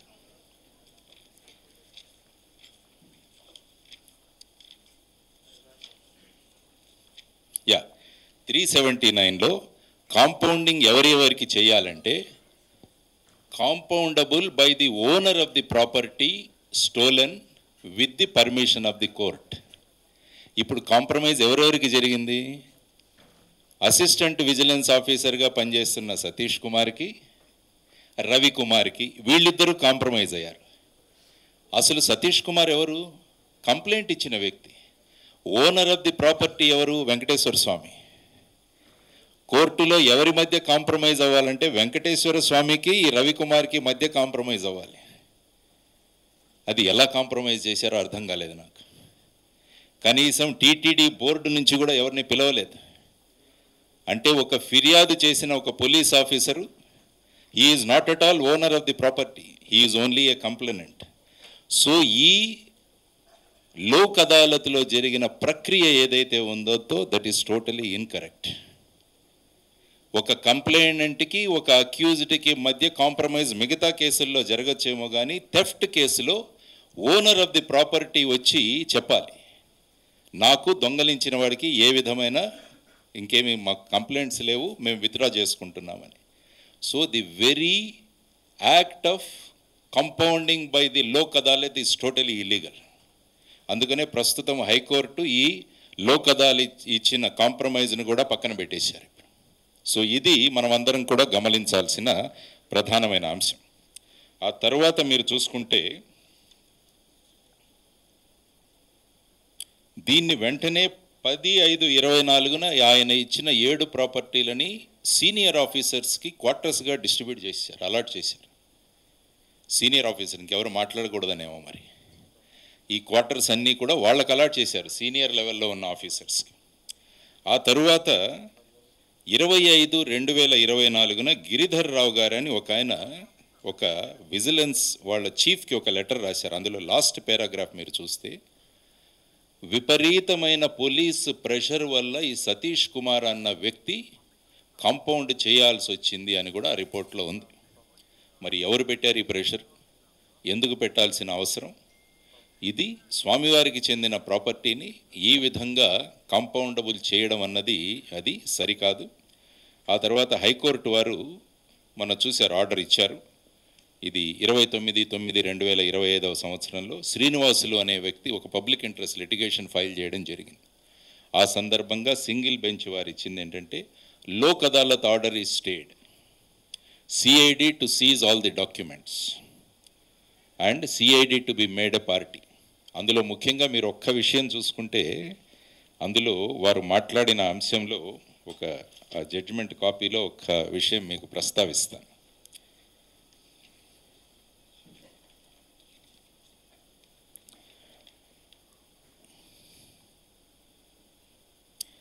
C. Srinivasa Baba, learned standing counsel for the respondent, submits that he has received written instructions from respondent number 2.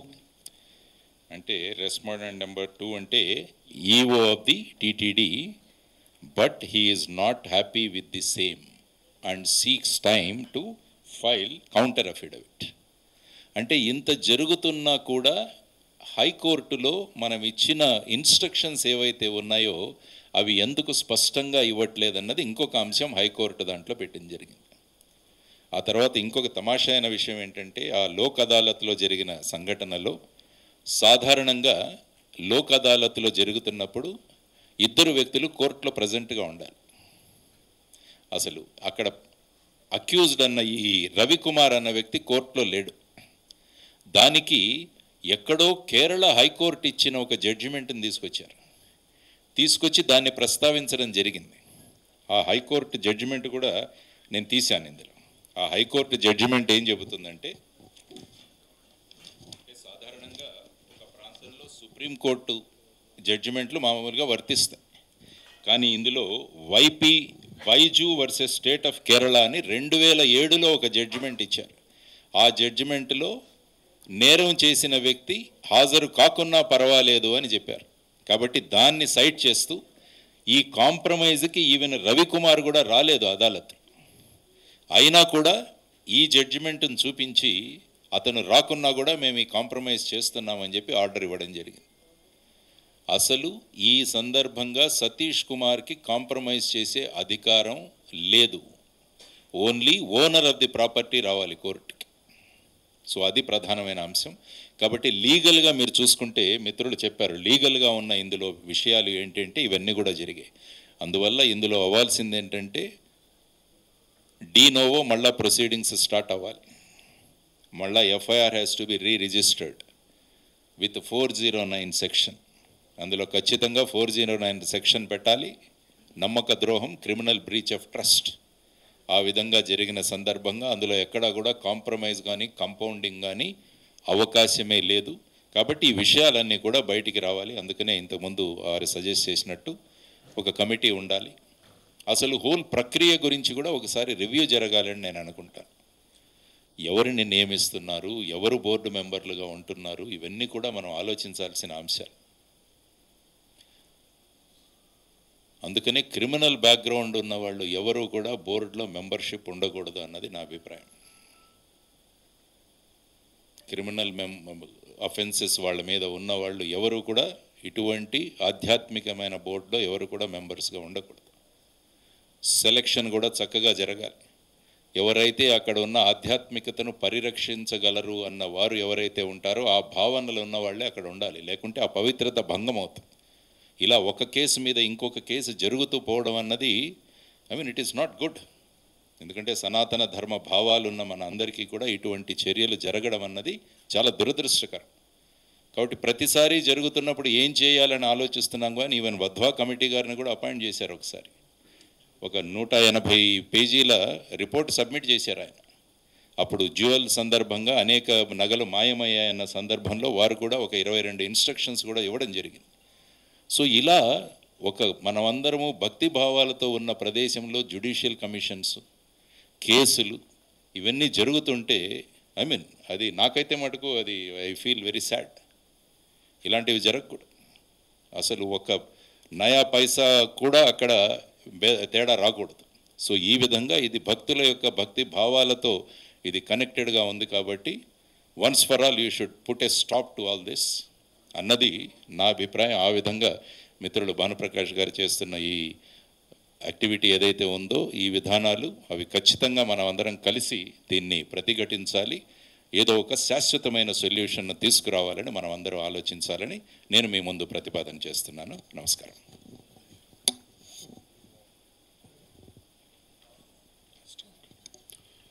Thank you Lakshminarayana గారు. విశ్వ హిందూ పరిషత్ నుంచి మనకి ఇవాళ వారి ప్రతినిధిగా రవి గారు వచ్చారు. వారిని ఉద్దేశించి వారి భావాలను ప్రకటించవలసిందిగా కోరుతున్నాను. రవి గారు.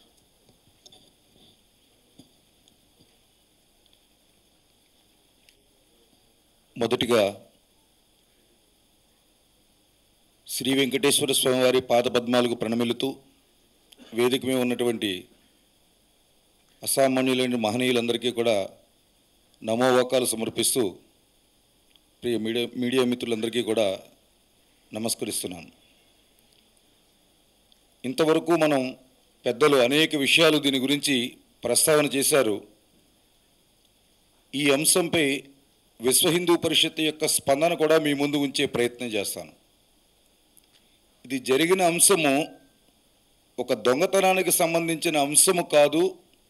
ఇది ఒక స్వామి ద్రోహానికి సంబంధించినటువంటి అంశంగా విశ్వ హిందూ పరిషత్ భావిస్తోంది. పరకామణిలో జరిగిన ఒక చోరీ అంశము కాదు.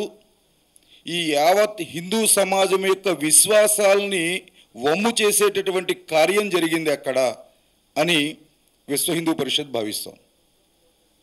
ఈ మాట ఎందుకు చెప్పాల్సి వచ్చిందంటే పదే పదే మాన్యులు శ్రీ జేడి లక్ష్మీనారాయణ గారు చెప్పారు ఇందాక, అనేక సార్లు చర్చలోకి రావాల్సిన దుస్థితి ఎందుకు వస్తుంది అన్నది టీటీడీ బోర్డు కూడా ఆలోచించాలి. ఒకసారి 2 కొండలు అయిపోతుంది, ఒకసారి లడ్డు అపవిత్రమైపోతుంది, ఒకసారి పింక్ డైమండ్ కనిపించకుండా పోతుంది, ఒకసారి డాలర్ అనే ఒక ప్రమాదంలో పడుతుంది, ఒకసారి పోర్టును తవ్వేశారంటారు, మరొకసారి పరకామణిలో చోరీ చేస్తారు. ఒక సంఘటన నుంచి మరొక సంఘటనకి ఏ విధమైన జాగ్రత్తలు తీసుకోకపోవడం వల్ల ఇందులో కొన్ని వాస్తవాలు కొన్ని అవాస్తవాలు ఉండొచ్చు. వాస్తవాల విషయంలో చర్యలు తీసుకోకపోవడం వల్ల పదే పదే ఇటువంటి వార్తలు భక్తులు విని మనోవేదనకు గురయ్యే పరిస్థితులు వస్తున్నాయి.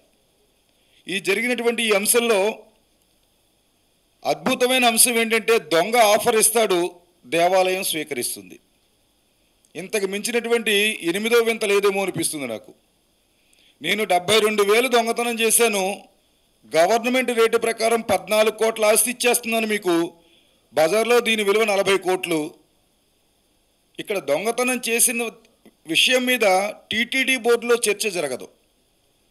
దొంగతనం జరిగిన విషయం మీద టీటీడీ ఎంక్వైరీకి ఆదేశించడమో కేసు పెట్టమని సంబంధిత అధికారిని కోరిన దాఖలాలు ఈ మొత్తం రికార్డు అంతా చూస్తే మాకైతే ఎక్కడా కనిపించలేదు. రాజీ చేసుకునే సందర్భంలో కూడా ఇది లోక్ అదాలత్కి వెళ్ళి రాజీ చేసుకోండి సంబంధిత అధికారులకి టీటీడీ చెప్పినటువంటి అంశం ఎక్కడా కనపడదు. ఈ మొత్తం కథ అంతా కూడా ఈ దొంగతనం చేసినటువంటి ఆ వ్యక్తి మీద దురదృష్టవశాత్తు ఆ పేరు నాకు కూడా ఉండడం చాలా సిగ్గుపడుతున్నాను. దాని నుంచి ఆ పేరు పదే పదే ప్రస్తావన చేస్తుంటే నేను నా నోటితో నా పేరుని చెప్పుకోవాల్సింటే నా ఫీలింగ్ వస్తుంది కాబట్టి వ్యక్తి అని వదిలేస్తున్నాను. ఈ దొంగతనం చేసినటువంటి వ్యక్తి, పట్టుకున్న వ్యక్తి, వీరిద్దరి మధ్యలోనే మొత్తం కథ అంతా జరిగిపోయింది. ఇందాక చాలా విచిత్రమైన విషయం చెప్పారు లక్ష్మణ్ గారు. దొంగతనం చేసిన వ్యక్తి లేకుండానే ఈ కేసు రాజీ అయిపోయింది కోర్టులో, అదాలత్లో. ఎంత విచిత్రమైన విషయాలు జరిగాయి అంటే దీని వెనకాల విశ్వ హిందూ పరిషత్ భావిస్తోంది నాట్ ఓన్లీ ఆ పీఠానికి అక్కడ దొంగతనం చేసిన క్లర్క్ కాదు, దీని వెనకాల ఎవరో పెద్ద పెద్ద వ్యక్తులే ఉన్నారు అని విశ్వ హిందూ పరిషత్ భావిస్తోంది. ఎందువల్లంటే ఒక క్రమ పద్ధతి ప్రకారం కేసును నిర్వీర్యం చేసే ప్రయత్నాలు అక్కడ జరిగాయి. ఎందుకనవలసి వస్తుందంటే దోపిడీ చేసినటువంటి, అంటే దోపిడీ అని అనడం లేదు, దుర్మార్గం అని అందాం మనం. ఒక దొంగ, ఒక వస్తువు, ఒక నోటు, డాలర్ కింద ఆలోచించద్దు దీన్ని.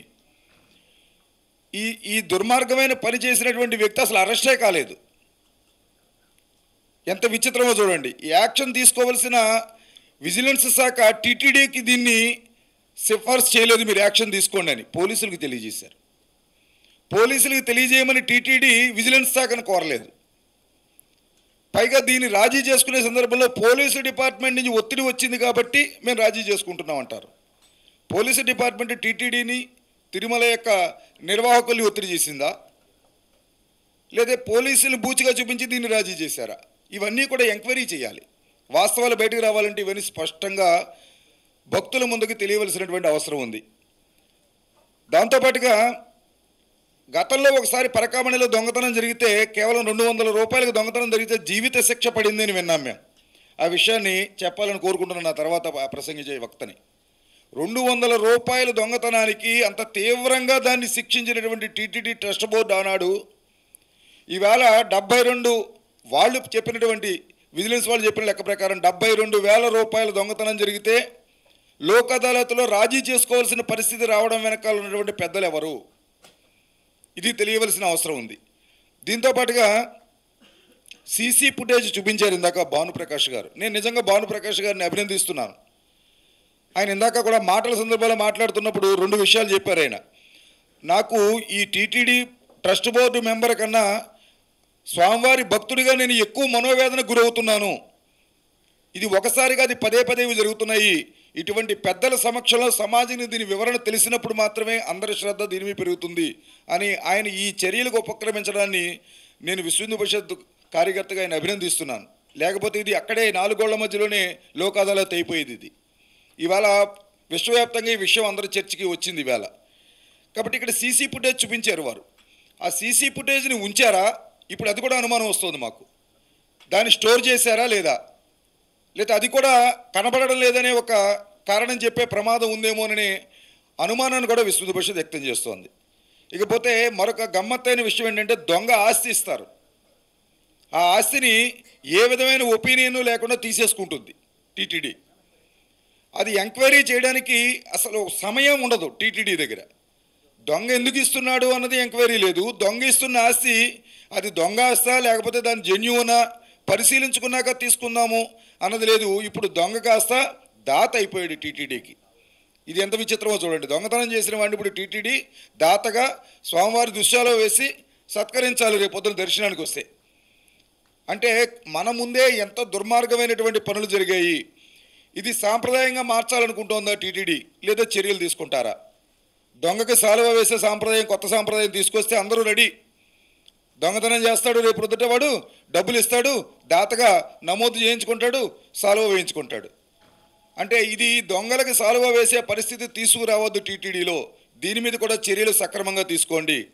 శాశ్వత ఆస్తి ఇచ్చే ముందు నా ముందు చాలామంది పెద్దలు చెప్పారు, పేపర్ ప్రకటన ఇవ్వడము, లీగల్ ఒపీనియన్ తీసుకోవడము, అది జెన్యూను సాంప్రదాయము నైతికమైంది అయితేనే స్వీకరించడము, ఇది అనానుచారంగా ఆచారంగా వస్తోంది. సందర్భం కాకపోయినా ప్రస్తావించవలసి వస్తుంది. గాలి జనార్దన్ రెడ్డి గారు కిరీటం ఇస్తే అది వెంకటేశ్వర స్వామికి ఎందుకు పెట్టడం లేదు? ఆయన ఉన్నటువంటి కేసుల విషయంలో తేలిన తర్వాత దీన్ని అలంకరిస్తామని పక్కన పెట్టేశారు. మరి అక్కడ గాలి జనార్దన్ రెడ్డి గారు కిరీటం పక్కన పెట్టిన వాళ్ళు 14 కోట్ల ఆస్తులకు ఎందుకు కక్కుర్తుపడింది టీటీడీ? ఎందుకు తీసుకోవాల్సి వచ్చింది? ఎవరు ఒత్తిడి దీని వెనకాల ఉన్నది? ఇది ఆలోచించవలసినటువంటి విషయం. రెండో విషయము, కాంచనమాల అనే సినిమా యాక్టరు ఆస్తి ఇచ్చారు టీటీడీకి మద్రాసులో, చెన్నైలో. ఇస్తే దాని మీద కోర్టు కేసులు ఉన్నాయని చెప్పి అది పూర్తిగా కోర్టు ఆవిడ పక్షాన్ని తీర్పు వచ్చే వరకు ఆగిన తర్వాత మాత్రమే టీటీడీ ఆ యొక్క దానాన్ని స్వీకరించిందని నాకు గుర్తు. మరి ఇక్కడ అది ఎందుకని కాంచనమాల గారి విషయంలో, కాంచనమాల గారు కాదు, క్షమించాలి, కాంచన గారి విషయంలో చేసినటువంటి ఆ రకమైనటువంటి ప్రక్రియ ఇక్కడ ఎందుకు జరగలేదు? కాబట్టి సమయం లేదు కాబట్టి మేము పేపర్ ప్రకటన ఇవ్వలేకపోయాము అని చెప్పడం వెనకాల సహేతుకంగా లేదు అని మేము తెలియజేస్తూ, 1 సంవత్సరం క్రితం గుంటూరులో ఒక భక్తుడు స్వామివారికి ఆశిస్తే లీగల్ ఒపీనియన్ తీసుకున్న తర్వాత, పేపర్ ప్రకటన ఇచ్చిన తర్వాత గుంటూరులో ఆస్తి తీసుకుంది టీటీడీ. మరి ఈ ప్రక్రియని ఎందుకు ఆ ఒక్క విషయంలో ఎందుకు మినహాయింపు చేశారు? అంటే డబ్బు ఇచ్చేశారు కాబట్టి దాని గురించి మర్చిపోతారు ప్రజలన్న విషయంలో ఇది చేశారని మాత్రం విశ్వ హిందూ పరిషత్ భావిస్తోంది. కాబట్టి జ్యుడిషియల్ ఎంక్వైరీ వేయాలి. దాంతోపాటు నిజ నిర్ధారణ కూడా ఒక కమిటీని ఏర్పాటు చేయాలి టీటీడీ. ఎందుకంటే దొంగ చేసిన పని మీద సరైన చర్యలు తీసుకోలేదనేటటువంటి అపనమ్మకం టీటీడీ మీద కూడా వచ్చింది. కాబట్టి పారదర్శకంగా దీని మీద వాస్తవాలు ఏమిటో తెలుసుకోవడం కోసం ఇక్కడున్న పెద్దలు ఎవరైతే ఉన్నారో కొంతమందిని ఒక కమిటీగా ఏర్పాటు చేసి వారితో నిజ నిర్ధారణ కూడా చేయవలసిన అవసరం ఉంది. అవసరమైతే మేము కూడా విశ్వ హిందూ పరిషత్ తరపున పెద్దల్ని ప్రాధాయపడి వారితో మేము ఒక నిజ నిర్ధారణ కమిటీని కూడా ఏర్పాటు చేస్తాం. టీటీడీ ఆ పని చేయకపోతే లోతుగా దీని మీద చేయవలసిన అవసరం ఉంది. ముఖ్యమంత్రి గారు కూడా దీన్ని ప్రత్యేకంగా తీసుకుని దీనికి చర్యలకు ఉపక్రమించాలని కోరుకుంటున్నాము. దీని వెనకాల ఎవరైనా పెద్దలు ఉన్నారా అనేటువంటి అనుమానం ప్రజల్లో ఉన్నది.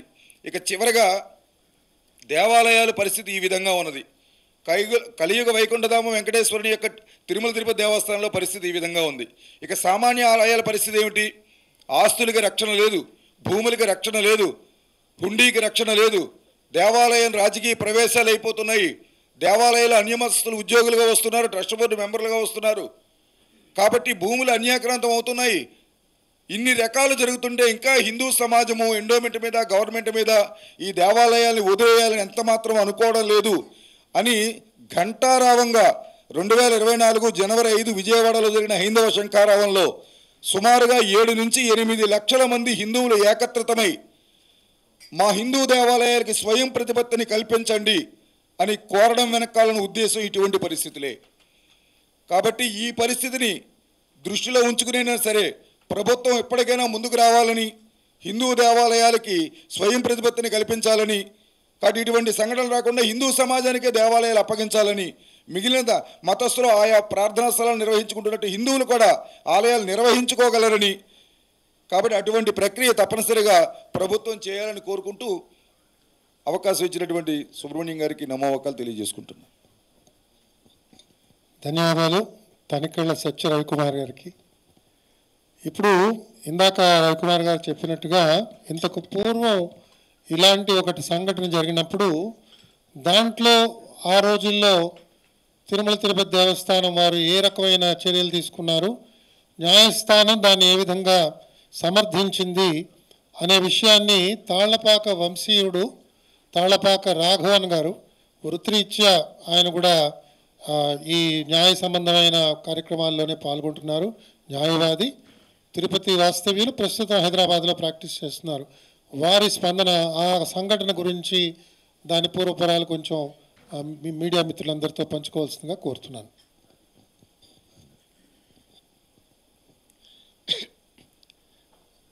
వేదికను అలంకరించిన పెద్దలకు నమస్కారం, మీడియా మిత్రులకు శుభాభినందనలు.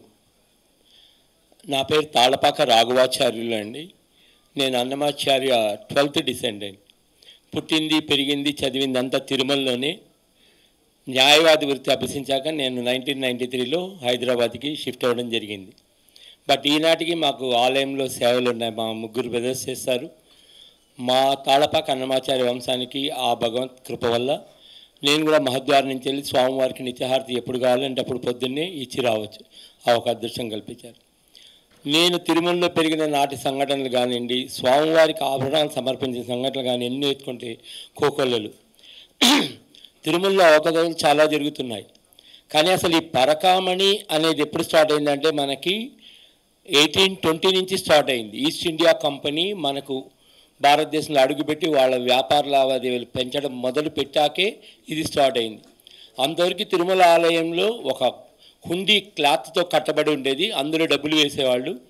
ఈ వర్షాలకు అవంతా తడిసిపోతుందని చెప్పి ఒక రాగి గంగాళం పెట్టి కొప్పెర అనే ఒక ఫ్యామిలీని తీసి అప్పటి నుంచి కంటిన్యూగా చేస్తున్నారు.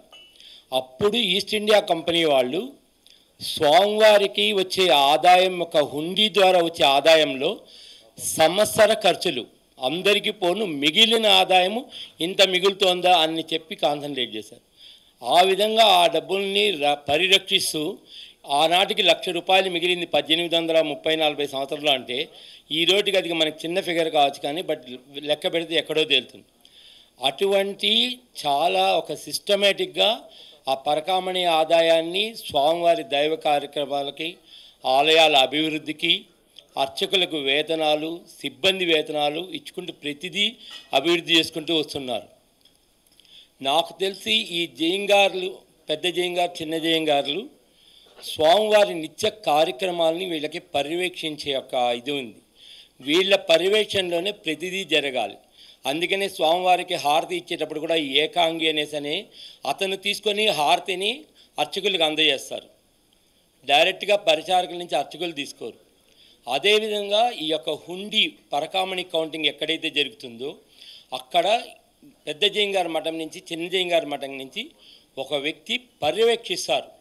ఆయనకి దాన్ని కౌంట్ చేయడం కానీ ఏ అధికారాలు లేవు.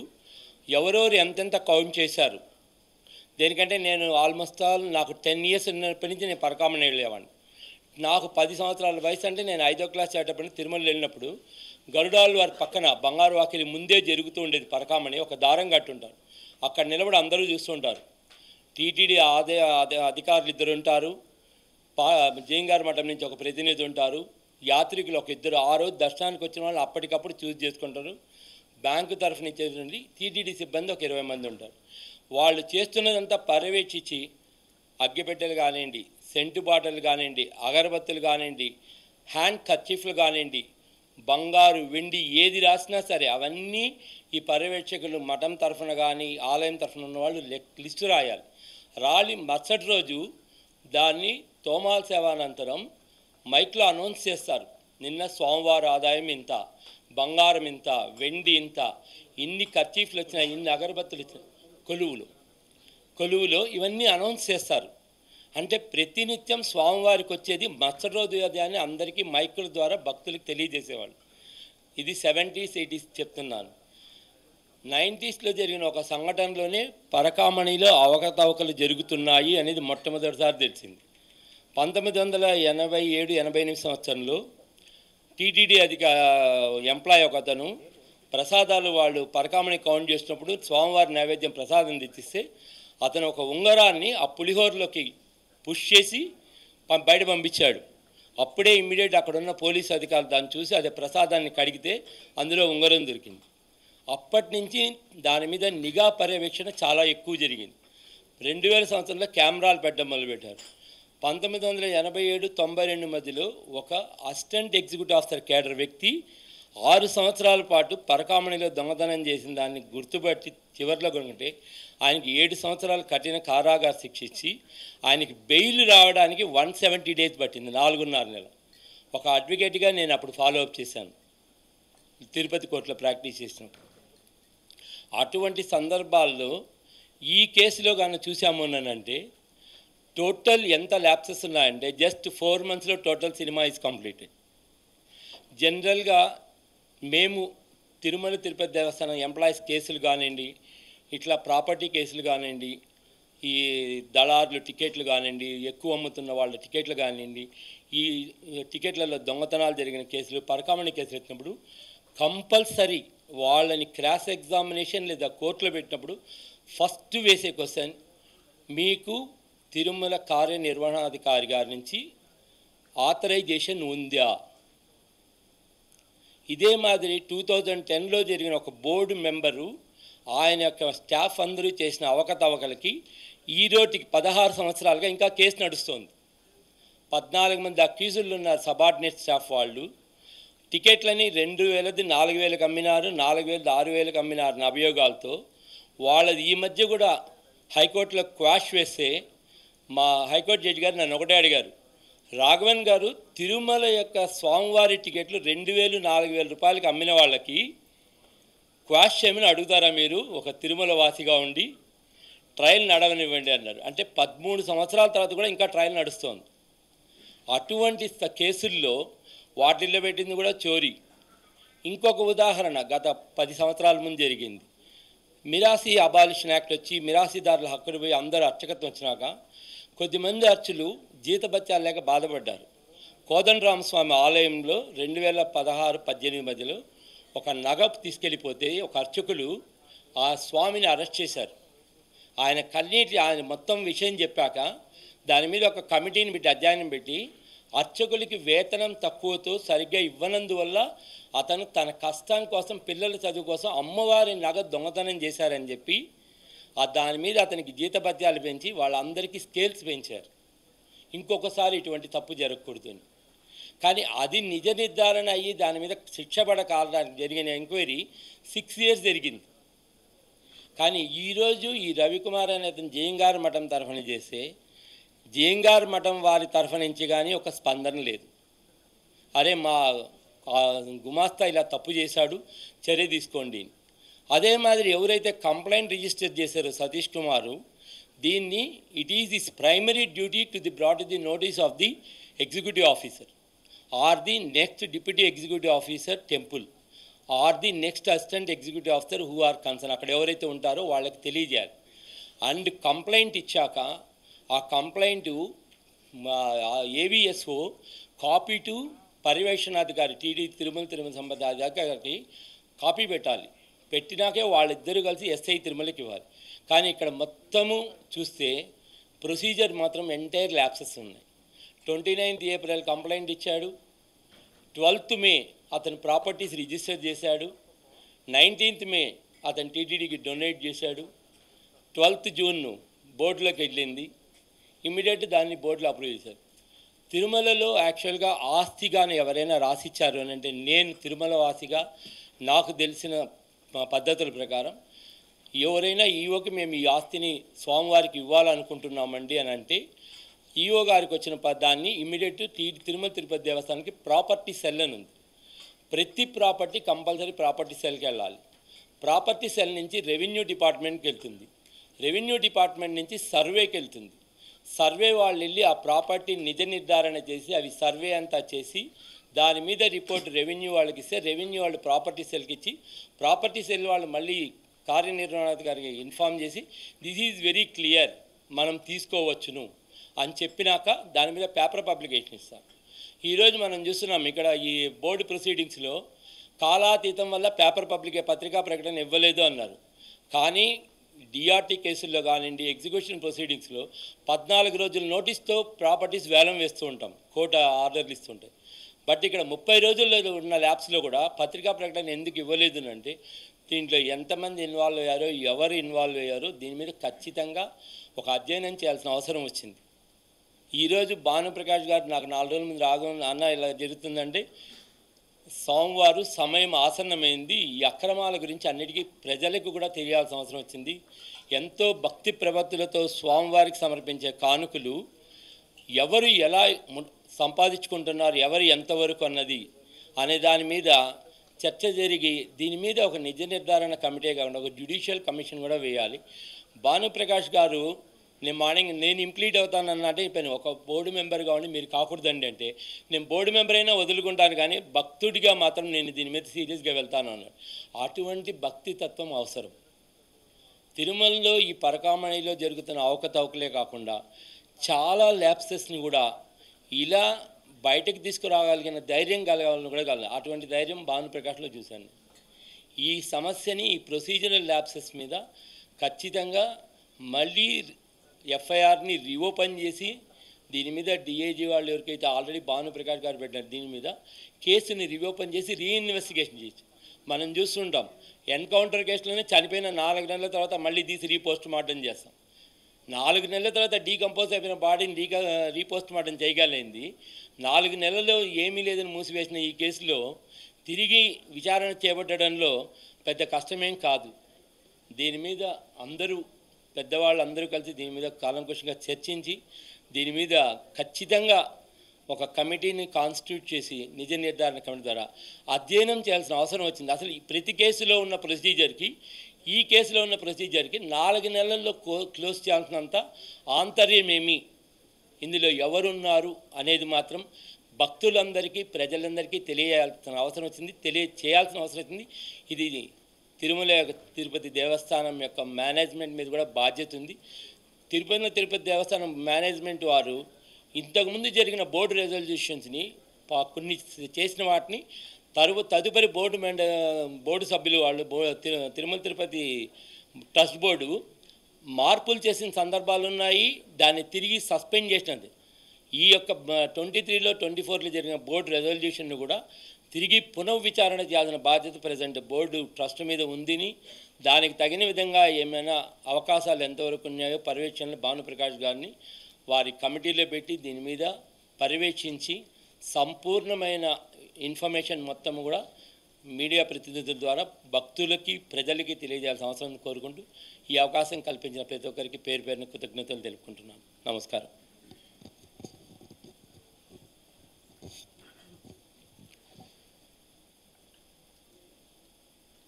అందరికీ నమస్కారాలు. మిత్రులారా, చాలా సంతోషం.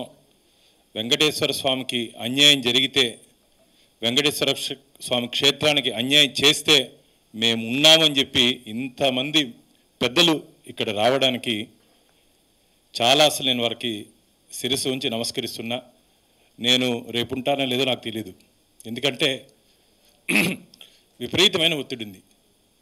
నువ్వు మీటింగ్ పెట్టద్దు, ఈ కేసును వదిలేయి, యూట్యూబ్లో సోషల్ మీడియాలో ఎంత నా వ్యక్తిగతంగా డ్యామేజ్ చేయాలో చేస్తున్నారు. నా కుటుంబంలో నా భార్య పిల్లలు బాధపడుతూ కూడా భాను నువ్వు ముందుకు పో అని చెప్పారు. ఎందుకంటే నాకు వెంకటేశ్వరం అంటే ప్రాణం. గత 20 సంవత్సరాలుగా అక్కడ ఏం జరిగినా వెంకటేశ్వర స్వామికి కాపలా కుక్కగా నేను పనిచేస్తున్నా. చాలా బాధగా ఉంది.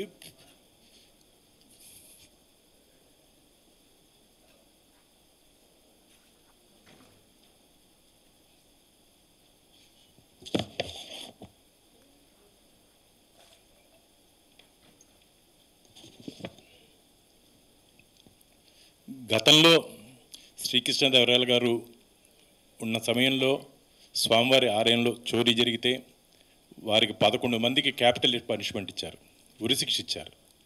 ఈరోజు దొంగలించిన వ్యక్తి దర్జాగా బయట తిరుగుతుంటే మా వల్ల కావట్లేదు. నేను మొట్టమొదటి బోర్డు మీటింగ్లో నేను ఈ అంశాన్ని లేవనెత్తిన. నేను బోర్డు మెంబర్ అయిన తర్వాత మొట్టమొదటి బోర్డు మీటింగ్లో చైర్మన్ గారికి, ఈఓ గారికి చెప్పడం జరిగింది. మళ్ళీ డీజీపీ ఆంధ్రప్రదేశ్ వారికి, అలాగే డీజీ ఇంటెలిజెన్స్ వారికి చెప్పడం జరిగింది. ఈరోజు ఖచ్చితంగా నేను చెప్తున్నా, వెంకటేశ్వర స్వామి దగ్గర ఎవరు తప్పు చేసినా సరే ఈ చేత్తో చేస్తే ఈ చేత్తో అనుభవిస్తారు. అది మాత్రం తొందరలోనే బయటపడుతుంది.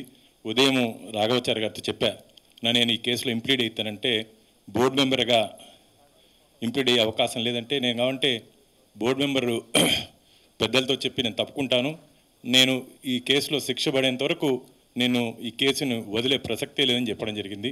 మా రవణ విశ్వ పరిషత్ రవణ చెప్పారు, బాను నువ్వు ఉండాలి లోపల, ఇలా ఏదైనా జరిగితే బయట తెచ్చే అవకాశం పోతుంది, కాబట్టి నువ్వు ఉండాలి అక్కడ, ఏ విధంగా ఫైట్ చేయాలో మనం అందరం కలిసి ఫైట్ చేస్తామని చెప్పి వారు నాకు భరోసా ఇవ్వడం జరిగింది.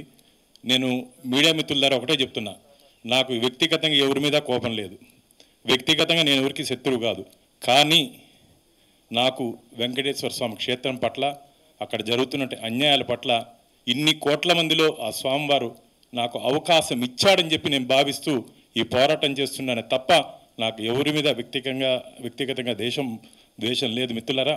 కాబట్టి పెద్దలందరూ కలిసి ఒక మంచి నిర్ణయం తీసుకొని ఈ కేసులో ఎవరెవరికి సంబంధం ఉందో అందరినీ వెంకటేశ్వర స్వామి ముందు నిలబెట్టే రోజు దగ్గరలోనే ఉందని చెప్పి నేను ఆశాభావాన్ని వ్యక్తం చేస్తూ మరోసారి ఆ స్వామివారి సేవకుడిగా ఎప్పుడు ఉంటారని చెప్పి మీ అందరి తరపున స్వామివారిని కూడా నాకు శక్తిని బలాన్ని ఇవ్వాలని చెప్పి కోరుకుంటున్నా. గోవింద నారాయణ.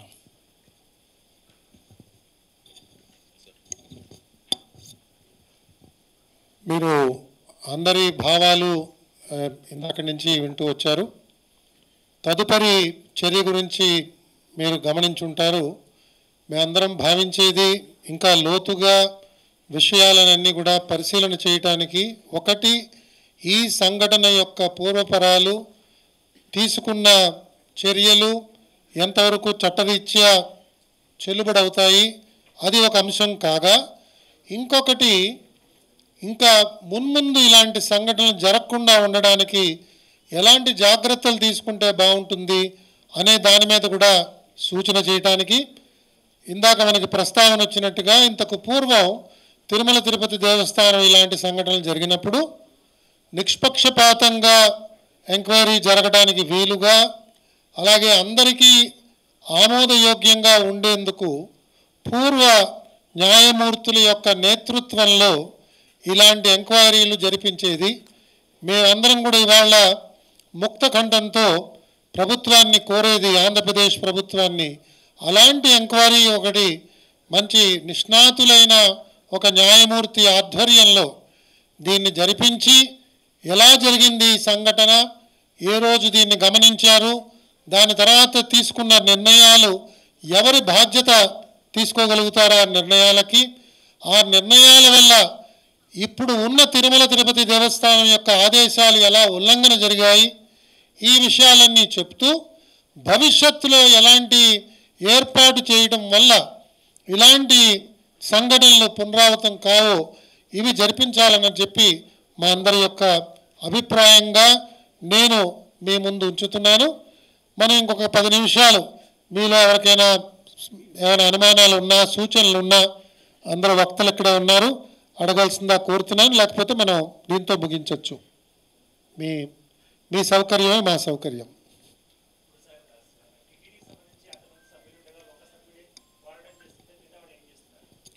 తప్పకుండానండి. ఇవాళ పత్రికాముఖంగా భాను ఇవాళ ముందుకొచ్చి రావడం, ఆయన చెప్పడం, ఇది ఒక మంచి ఒక సంఘటన. ఆయన ఇందాక అన్నట్టుగా నాకు కూడా ఒక వాట్సాప్ మెసేజ్ వచ్చిందండి. వచ్చినప్పుడు నేను ఆ వాట్సాప్ పంపించిన వాళ్ళని అడిగాను, మీరు ఎవరు, మీ ఐడెంటిటీ ఏమిటి నాకు చెప్పండి ఫస్ట్. ఎందుకంటే ఆయన ఏవో అభియోగాలన్నీ లేవనెత్తినప్పుడు నేను ఆయన అడిగాను, మీరు ఎవరో మీరు పరిచయం చేసుకోండి, మీకు ఏ ఆధారంగా ఈ అభియోగాలు లేవనెత్తుతున్నా నాకు చెప్పండి అంటే మన దానికి సమాధానం లేదు. నిన్న రాత్రి నాకు పంపించారు, నాకు అందిన ఒక అరగంటలో నేను ఆయనకు పంపించాను, తర్వాత రిప్లై లేదు. కాబట్టి నిజాయితీగా స్వామివారి యొక్క ఆస్తుల గురించి, భక్తులు ఇచ్చే కానుకల గురించి వాదన చేస్తూ సమాజం యొక్క దృష్టిని దీని యందు ఆకర్షించడానికి ప్రయత్నం చేస్తున్న ధర్మకర్తల మండలి సభ్యుడి మీద ఈ విధంగా పౌర సమాజం నుంచి ఎవరో ఒకళ్ళు ఒత్తిడి తీసుకురావడం ఇది ఏమాత్రం కూడా సమంజసంగా లేదు. దీన్ని మేము అందరం కూడా గ్రహిస్తున్నాం. అలాగే ఇతర ధర్మకర్త మండలి సభ్యులు కూడా దయచేసి దీని గురించి వెంటనే ఆలోచన చేసి ఒక ప్రత్యేకమైన బోర్డు సమావేశం గురించి కూడా అడగడంలో తప్పేమీ లేదు. దీని ఇంకా జాగ్రత్తగా ఆలోచన చేసి మున్ముందు ఇలాంటి సంఘటనలు జరగకుండా ఉండడానికి వారి అనుభవంతో వారు చెప్పవలసిన సూచనలు వారు టీటీడీ పరిపాలనా విభాగానికి చెప్పొచ్చండి. Any other questions? అయ్యా,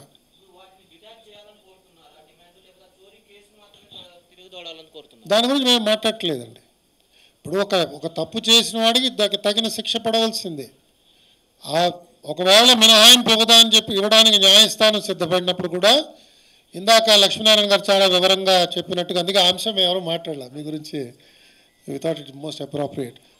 ఎవరు తప్పకుండా ఎవరు వచ్చి ఆ న్యాయస్థానం ముందు మినహాయిస్తే మాకు తప్పులేదు అని చెప్పాలో వారు రాలేదు, కాబట్టి అది చెల్లదు.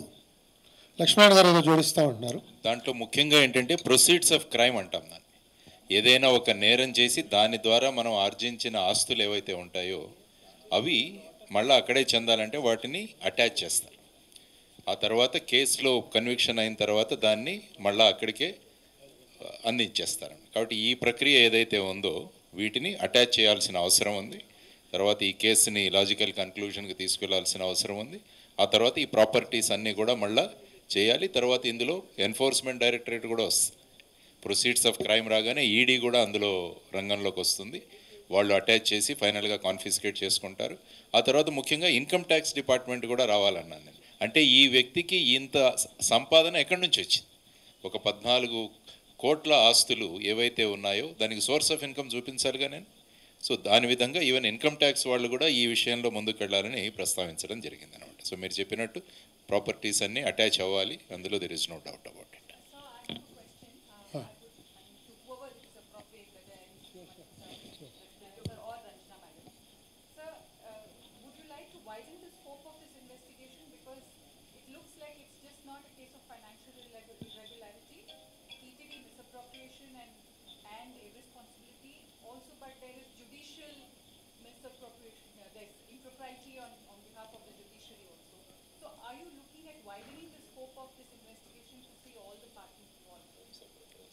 See, when Justice Narasimha Reddy spoke, he dwelt on this issue also, on how this can be taken up for the Lok Adalat and how Lok Adalat has done this. He touched upon this. One of our ideas in recommending that a retired High Court judge must head this is mainly to see whether some of the judicial institutions have not played their role effectively. That part of it also comes up. And the point which Mrs. Ranjana Kumar wanted me to once again reiterate is, మనకి టీటీడీలో అన్ని తప్పులే జరుగుతున్నాయి, టీటీడీలో పర్యవేక్షణ లోపాలే ఉన్నాయి అనే ఒక సారాంశాన్ని దయచేసి మనం ప్రకటించడానికి ఈ మీడియా సమావేశాన్ని మనం ఏర్పాటు చేసుకోలేదు. ఈ సంఘటన మాత్రమే మనం చూస్తున్నాం, దాని గురించి మాట్లాడుతున్నాం. ఈ సంఘటనని తిరుమల తిరుపతి దేవస్థానం యాజమాన్యం, ధర్మకర్తల మండలి వ్యవహరించిన తీరు మాకు ఆమోదయోగ్యంగా లేదు, దీన్ని మనం సరిచేయాలి అనే దృష్టితో మాట్లాడుతున్నాం. ఆవిడ కూడా చెప్పారు, అలాగే రవికుమార్ గారు కూడా చెప్పారు, రంగరాజన్ గారు కూడా చెప్పారు. తిరుమల తిరుపతి దేవస్థానం అనాదిగా ఉన్న ఆ వ్యవస్థలో అనేక మార్పులు చేర్పులు చేసుకుంటూ ఒక స్థాయికి ఇవాళ జాతీయ స్థాయిలోనే ఆదర్శప్రాయమైన దేవస్థానంగా వ్యవహరిస్తున్న తీరు మనందరికీ చాలా సంతోషదాయకమే. కానీ ఇలాంటి చిన్న చిన్న సంఘటనలు ఎలా దాన్ని పసిగట్టి దాన్ని అరికట్టాలో ఆలోచన చేయకుండా ఉన్నత స్థానంలో ఉన్న వాళ్ళు తీసుకున్న తప్పుడు నిర్ణయాల వల్ల ఆ సంస్థకి ఇవాళ మనకు ఒక రకమైన కళంకం ఏర్పడుతున్నది. దయచేసి దీన్ని కొంత విచక్షణతో చూడవలసిందిగా మా ప్రార్థన. See, I would like to add a few words. I told you that the information which we have got up to now is not complete. It is sketchy. A lot of places are missing. What I said, loopholes.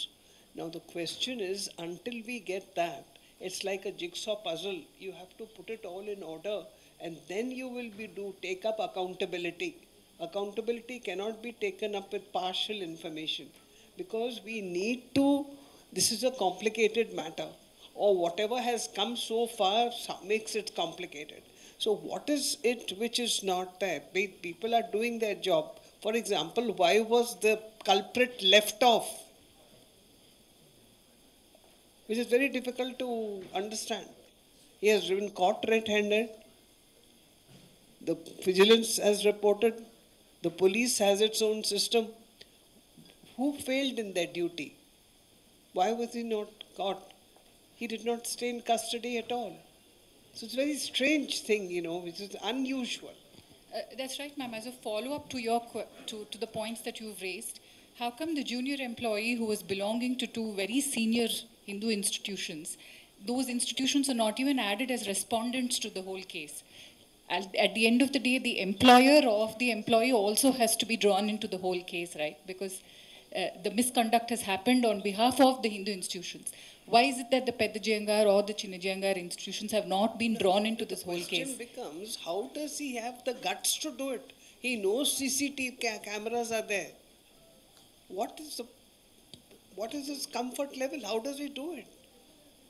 And the way that it is shown is brought out very clearly. One gets the assumption, that's why I told you that hundi counting is a regular activity. Don't minimize it. It's a very important segment of the work of the TTD. Very significant work which needs to be reviewed, looked into, monitored, checked regularly. There has to be a policy in place. That's why I said that ultimately, of course, you can punish whoever finds out, and wherever you have clinching evidence, very severe punishment should be given, which should be very exemplary, which nobody else would have the guts to do it again, provided it is proven. So the issue becomes your policies are very important in every organization.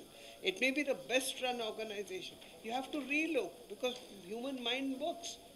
And those fellows are sitting so close to each other. Everywhere, hundi counting, even in temples. Even in temples, we find hundi counting, some minimum distance is maintained. Here. And what is the way you are selecting people? It's a lot of questions are left to be unanswered. So I think once all the questions, they put up the committee or something, they raise the queries and they give the question, then you will be able to understand what has happened, but it's a serious matter. No doubt. Lakshminarayan sir, ఇందాక మీరు మాట్లాడుతూ ఒక మంచి విషయం చెప్పారు. ధర్మకర్తల మండలిలో criminal offence లేని వారు సభ్యులుగా నియమిస్తే బాగుంటుందని. అలాంటి ప్రతిపాదన ఏమైనా ప్రభుత్వానికి తీసుకెళ్తారా? ఎందుకంటే ప్రస్తుతం ప్రభుత్వాలు రాజకీయ అవసరాలకు అనుగుణంగా మెంబర్స్ని నియమిస్తున్నారు కదా, దాని మీద మీ స్పందన. అందుకనే చెప్పాను, ఇది టోటల్ సిస్టంలోనే ప్రక్షాళన అవసరం.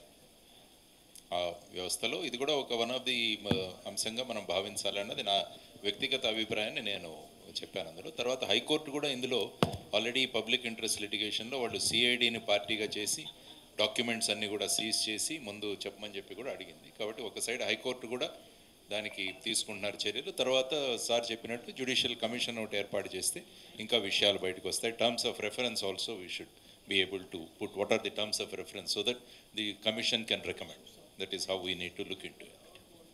జీ, మీరు అడిగిన దాంట్లో అభ్యర్థించవలసిన అవసరం లేదు, డిమాండ్ చేయవలసిన అవసరం ఉంది. చట్టంలో ఉంది.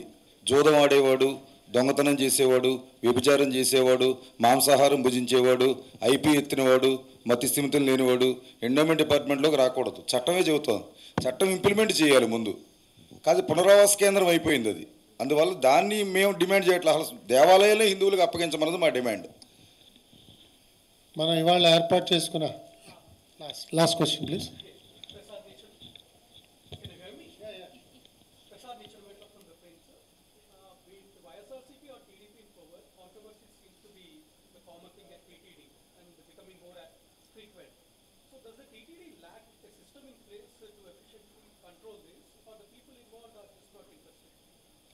As we pointed out, TTD as an institution has evolved over a period of time.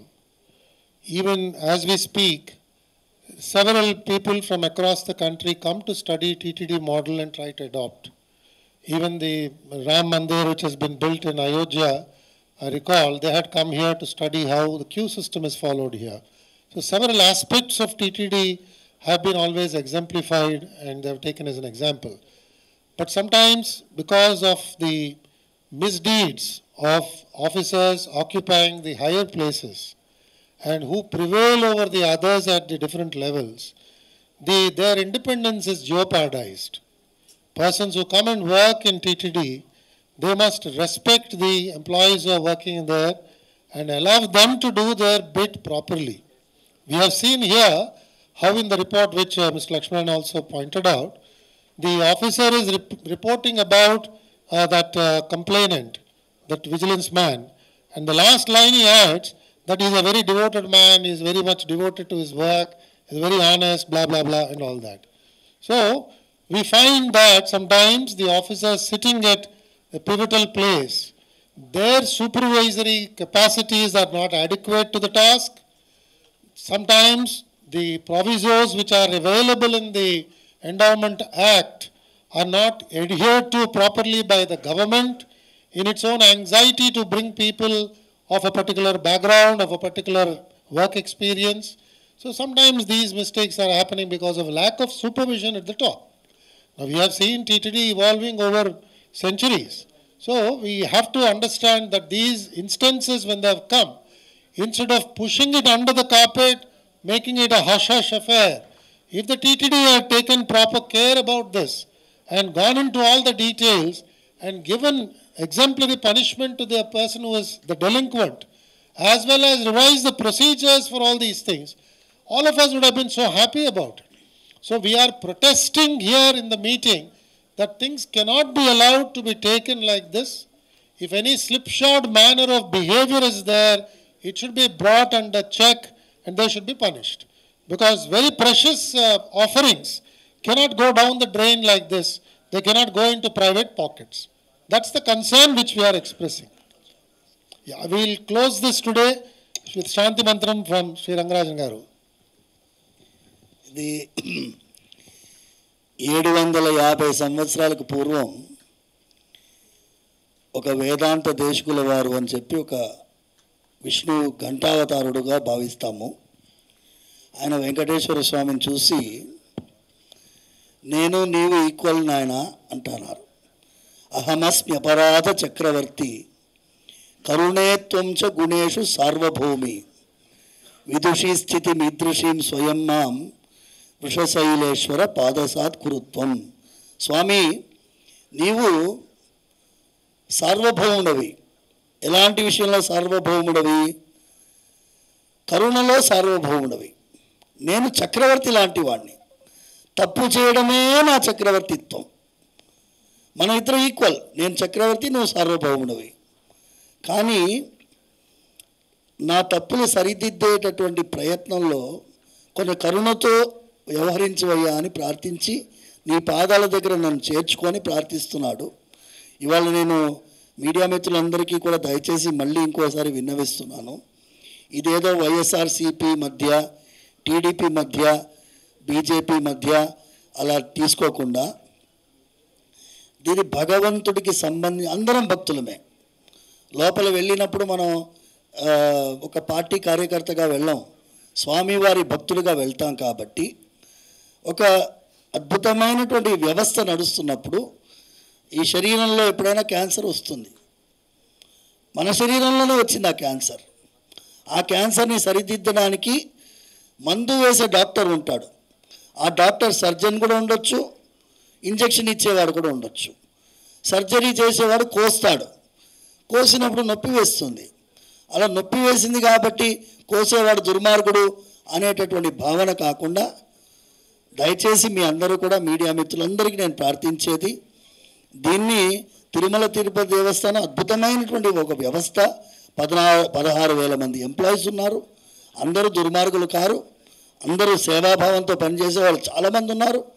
వారందరికీ కూడా ఒక డిమారలైజింగ్గా కాకుండా it is only to correct certain miss givings and చిన్న చిన్న తప్పులు పొరపాట్లు మళ్ళీ కాకుండా మనందరం కలిసి ఏం చేయాలన్న దానికి మేమందరం వచ్చి ఇక్కడ కూర్చొని వాళ్ళ యొక్క అనుభవాలను, ఇప్పుడు లక్ష్మీనారాయణ గారు, మన ఎల్వి సుబ్రహ్మణ్యం, వీరందరూ ఇంతకుముందు పనిచేసినటువంటి వారు. టీటీడీలో ఈఓగా పనిచేసినారు. రంజనా కుమార్ గారు విజిలెన్స్ కమిషనర్గా, సెంట్రల్ విజిలెన్స్ కమిషనర్గా, ఇండియన్ బ్యాంక్ మూతపడిపోయే పరిస్థితి నుంచి లాగి తీసుకొచ్చినటువంటి ఆవిడ. అలాంటి వాళ్ళ మేము రావడానికి కారణమే ఇవాళ రోజు తిరుమల తిరుపతి దేవస్థానం యొక్క ఒక పవిత్రతని మా అందరిలో ఉండే భక్తి భావాన్ని మళ్ళీ కాపాడాలని మీ అందరి ద్వారా ప్రార్థిస్తున్నాము. ప్రభుత్వాన్ని కూడా నివేదిస్తున్నాము. తొందరలో ఒక కమిటీ ఏర్పాటు చేసి ఈ విషయాన్నే కాకుండా మళ్ళీ పునశ్చ ఇలాంటివి జరగకుండా ఒక నిర్ణయం తీసుకునేటట్టుగా టర్మ్స్ ఆఫ్ రెఫరెన్స్ ఇచ్చి మంచిగా నిర్ణయించాలని ప్రార్థిస్తున్నాను. సర్వే జనా సుఖినో భవంతు, సమస్త సన్మంగళాని భవంతు. అందరికీ ఒక చిన్న విన్నపము. అందరికి కూడా ఇక్కడ విచ్చేసిన మీడియా మిత్రులందరికీ కూడా ప్రసాదాలు ఉంటాయి, తీర్థ ప్రసాదాలు, అవి కూడా అందరికి ఇస్తారు. అదేవిధంగా లడ్డు వడ కూడా, స్వామివారి లడ్డు, అదేవిధంగా ప్రసాదాలు అన్నీ కూడా ఉంటాయి. మీ అందరికి కూడా ఇస్తారు. అనంతరం మన భోజన వ్యవస్థ కూడా ఉంది, అందరికి కూడా భోజనం కూడా ఉంటుంది. అదేవిధంగా ఇక్కడ అతిథులు విచ్చేశారు, వాళ్ళందరికీ కూడా చిరు మొమెంటో వారికి అందజేయాల్సిందిగా మనం ఇక్కడ చెప్తున్నాము. ఫస్ట్ శ్రీ ఎల్వి సుబ్రహ్మణ్యం గారికి మొమెంటో అందజేయాల్సిందిగా మన సనత్ గారిని కోరుచున్నాం.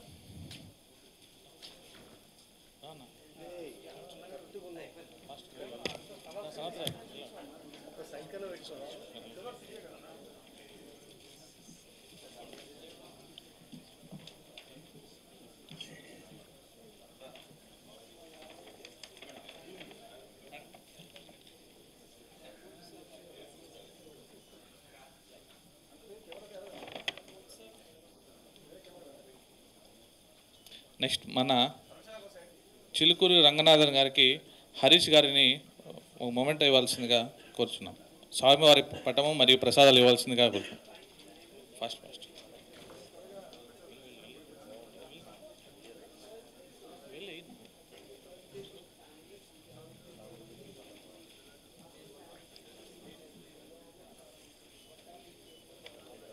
మరియు శ్రీ జేడి లక్ష్మీనారాయణ గారికి మన హరీష్ గారిని ప్రసాదం మరియు మొమెంట్ ఇవ్వాల్సిందిగా కోరుచున్నాం.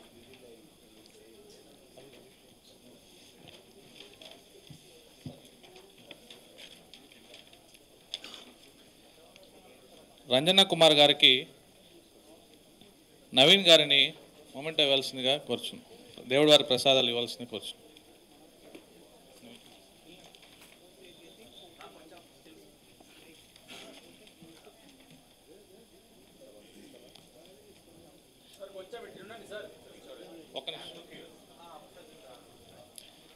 విహెచ్పి ఆంధ్ర మరియు తెలంగాణ ప్రతినిధి అయిన జాతీయ నాయకులు శ్రీ రవి గారికి మొమెంటో ఇవ్వాల్సిందిగా మన సనత్ గారిని కోరుచున్నాం.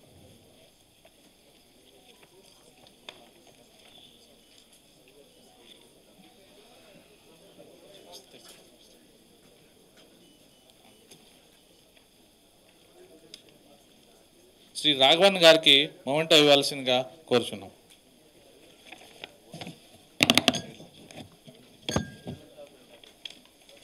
రవి గారికి ఇవ్వాల్సిందిగా కోరుచున్నాం.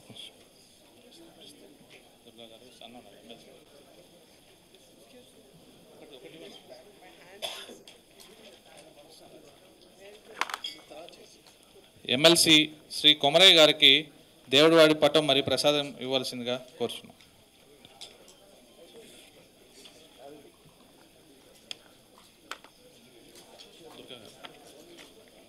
శ్రీ దుర్గా గారు విహెచ్పి ఆంధ్రప్రదేశ్ యొక్క ట్రెజరర్, వారికి కూడా దేవుడివారి పటం మరియు ప్రసాదం అందవలసిందిగా కోరుచున్నాం.